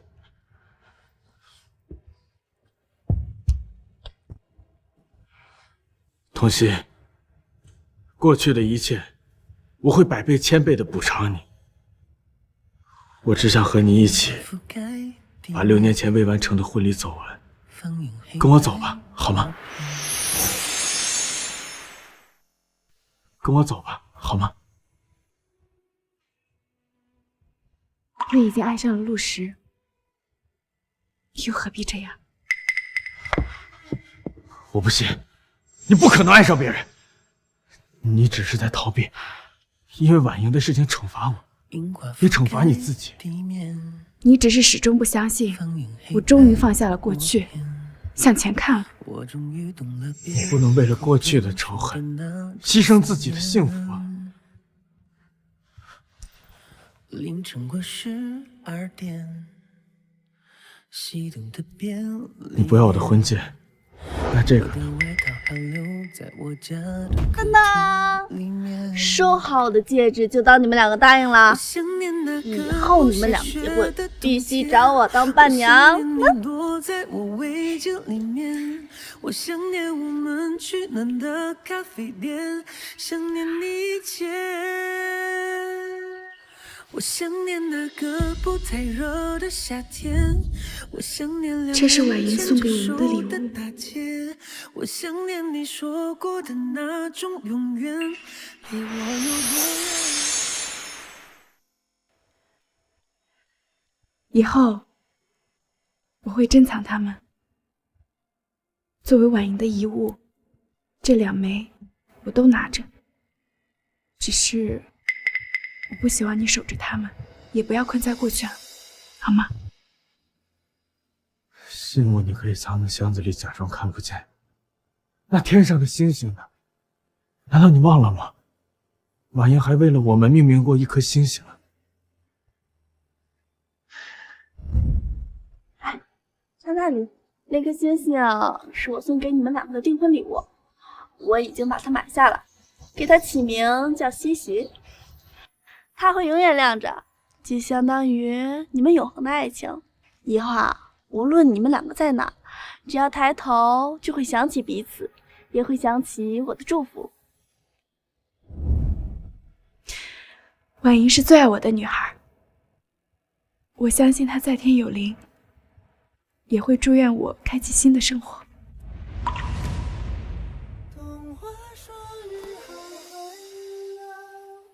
我们和婉莹曾经约定过，10年之内完成环球之旅。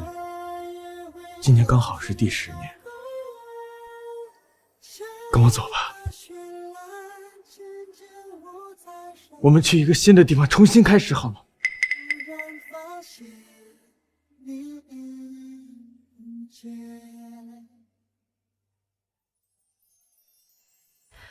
傅彦勋，我们已经不可能了。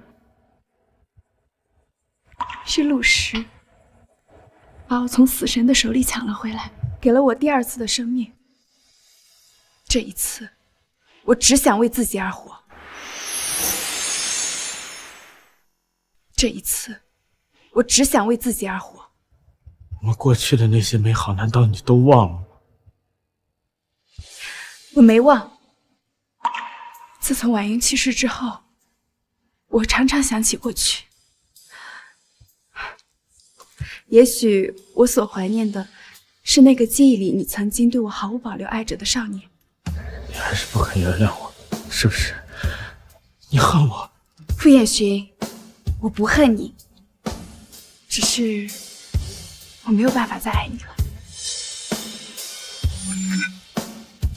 我的前半生，几乎所有的爱恨悲喜，都与你纠缠在一起。可现在，我只想要内心的平静。童心，你再给我一次机会好不好？夏言已经受到你100倍的折磨，我也和傅家彻底决裂了。我之前犯下的那些错，我会用我后半生来弥补你。你以为这就能抵消你加诸童熙身上3年的折磨？傅彦勋，你的忏悔未免也太廉价了。你对他做的那些事儿，根本就是想让他死。你对他做的那些事儿，根本就是想让他死。那3年，我被仇恨蒙蔽了双眼，变成了一个彻头彻尾的疯子。童心，我那是因为太在乎你了，我在乎到没有勇气去看真相了。在乎？你逼童熙喝99杯酒的时候，有没有想过他有了病？你让童熙在冰冷的池水里捡项链的时候，还记不记得他体质到底有多弱？你把他丢在荒凉的街道上的时候，有没有一点担心？万一当年傅婉阳的悲剧又发生他的身上怎么办？童心，我真的知道错了，我到底怎么样才能补偿？除非你跟他受到一模一样的折磨，才算弥补了1/1000。好，那就从那99杯酒开始。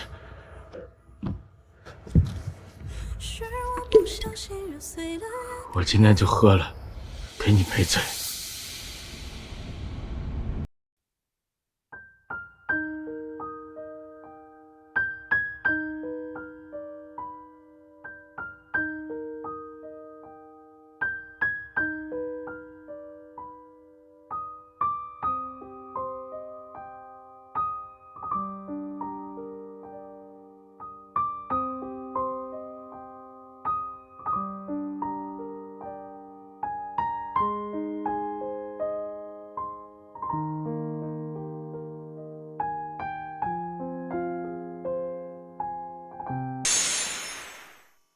彦勋，你别喝了。你还有一点点舍不得，对吗？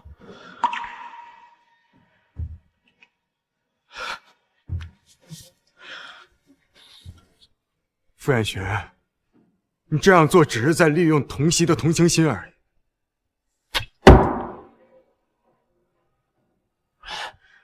我就是这样卑鄙，只要他还愿意在意我，哪怕是同情也可以。傅彦勋，同情心不是爱。当你做这一些只能换来他的同情心时，你就该知道，你们已经晚了。完了，你们已经晚了。完了，我明明欠了那么多，怎么可能就完了？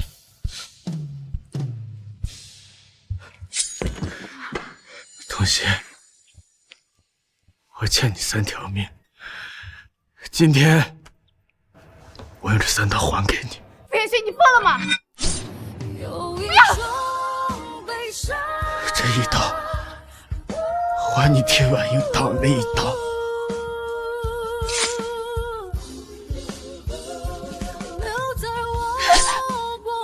这第2刀，还你为我身患绝症。第3刀，还你跳江时的心如死灰。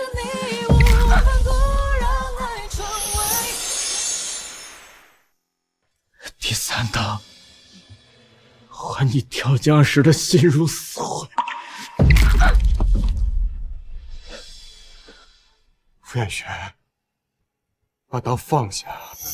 如果你死在他的婚礼上，他要怎么面对？如果你还算是个人，如果你对他哪怕还有一丝一毫的愧疚之情，我劝你到此为止吧。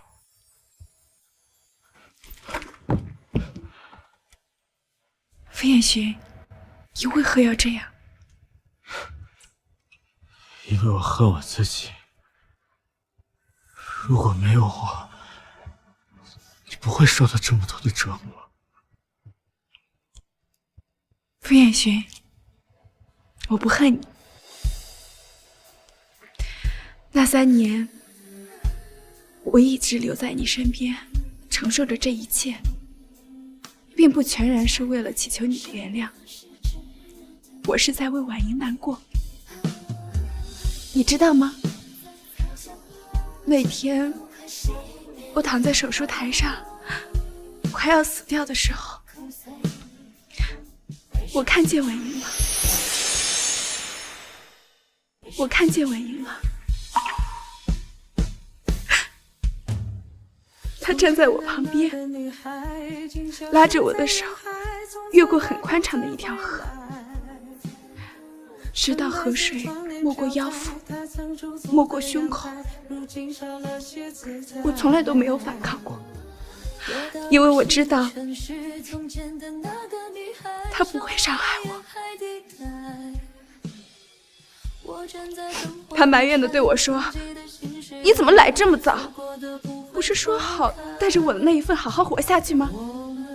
然后他就把我推到了岸边。如果当初死在歹徒刀下的那个人是我，我也绝对不会怪罪婉莹，就像我知道婉莹也绝对不会怪罪我一样。所以你明白了吗，傅彦勋？你明白了吗，傅彦勋？我现在活着，不仅仅是为了我自己，也是为了婉莹活着，为了倩倩和陆时而活着。傅彦勋，如果婉莹站在这里，看到你这样，一定会很难过的。傅彦勋，你总是不相信我不恨你，其实是你自己没办法原谅你自己而已。你还是想从我这里得到一句原谅，对吗？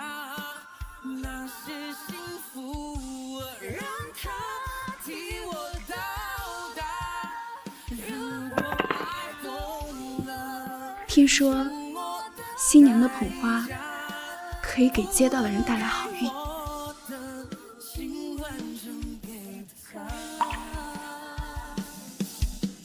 傅彦勋，我原谅你了，活下去吧。再见。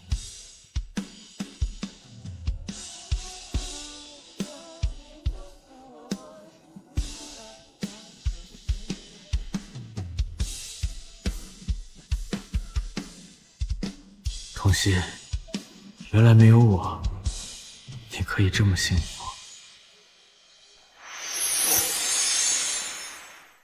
童熙，曦，别过了。冷静。凭什么你什么都得到了？傅彦寻为了你，连命和家族都不要。陆氏把你当眼珠子一样护着，而我什么都没有了。我什么都可以给你，我可以给你足够一辈子衣食无忧的钱，够你远走高飞的。我拥有的一切都可以给你，只要你放下童曦。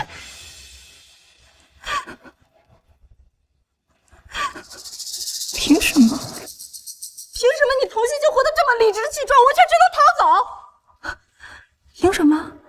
你什么都不用做，却能轻易的夺走我好不容易得来的一切？你冷静点。你现在还可以走，一旦你杀了他，你就没有回头路了。自从杀了傅婉英，我早就回不了头了。我做了那么多，却什么都没有得到。我现在活着，还有什么用啊？傅野君，谢谢你，但是不必了。夏嫣，你可以杀了我，但是我宁可和你同归于尽，也不会让真正杀害婉莹的凶手逍遥法外，绝对不可能。那你就去死吧，去下面陪你的好姐妹吧。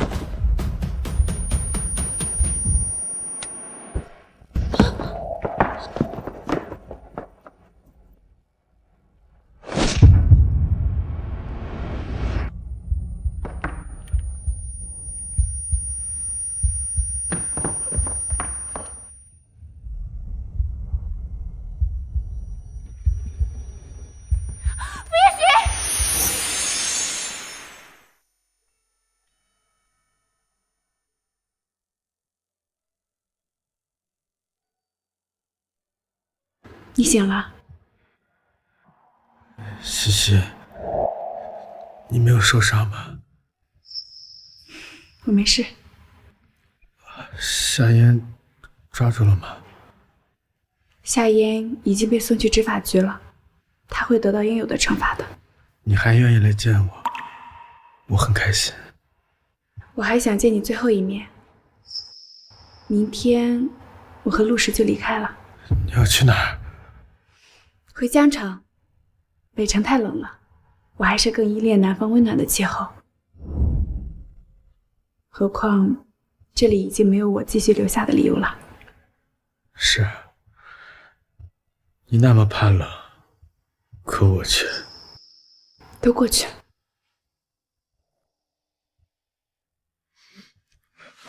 童曦，我们去你心愿单里最想去的地方，忘掉过去。重新开始好吗？对于3年前的我，最美的梦不过如此。但是现在，我有了可以握在手中的真实存在的幸福。祝福我吧。以后，我是不是再也见不到你了？也许会吧。那时候。你会见到一个全新的我，有家，有爱，完好无损。童曦，你跟我说一句实话，你还爱我？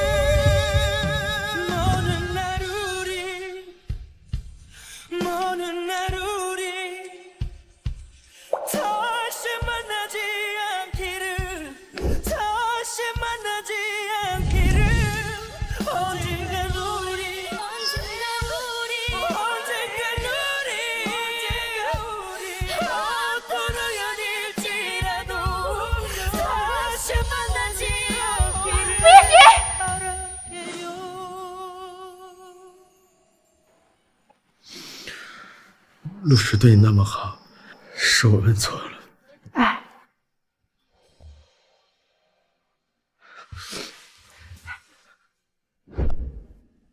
爱不会因为过去的种种而消失，但却没办法像曾经那样存在了。婉莹是你最爱的妹妹，也是我最好的朋友。她的离去，让我们迈不过去这条坎儿。童熙，我们可以回到过去的，我们走吧，忘掉过去的一切。我们无法忘记，我们会彼此折磨，因为只要我们看到对方，就会想起这个永恒的缺憾。你答应我，以后你会好好的。童熙，那最后，你能在这个日记本上留下一句话吗？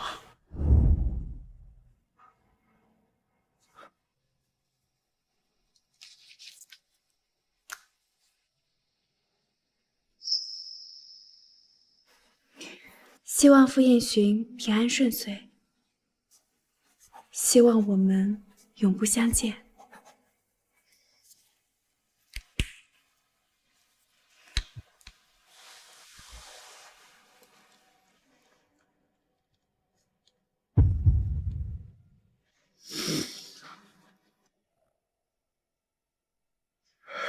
以后我会继续做慈善，帮助孤儿基金会。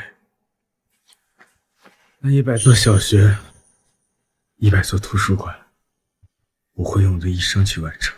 如果你找到了新的方向，那我祝福你。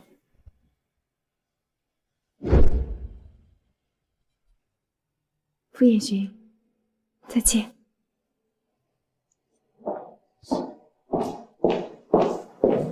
再见，童熙。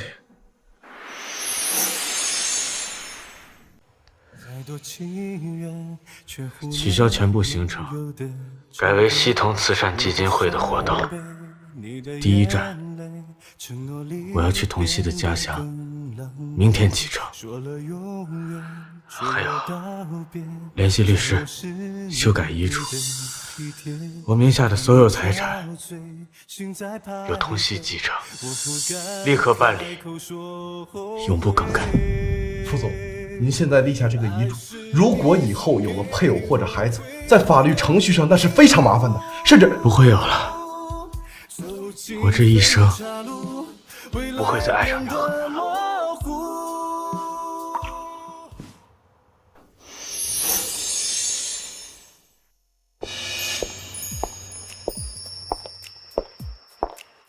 爸妈已经在着手准备，一定要在江城给你补办一个更盛大、更完美的婚礼。这是我们陆家对你的承诺和重视。至于那个傅彦寻，要不是他救了你，我真该好好揍他。陆医生，你都打他好几顿了，他现在都还身受重伤在医院呢，你就行行好吧。怎么还向着他说话？到底谁是你的老公？是陆石啊，还能有谁？是我，还是妈妈的老公。不，就是我，这辈子都是我。谁想当她老公都不可能。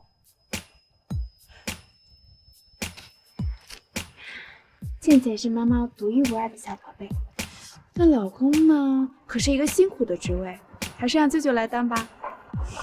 等到了南方，我们要先去哪里呀？我们要去的地方有一块很大很大的草坪，那里挂满了五颜六色的气球。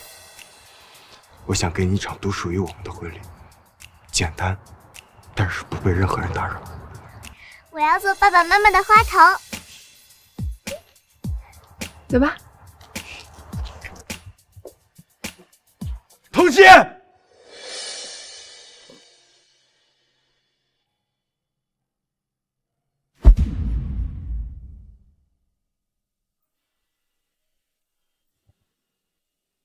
这是我花费很多力气才迎来的幸福，此后就是很长很好的一生。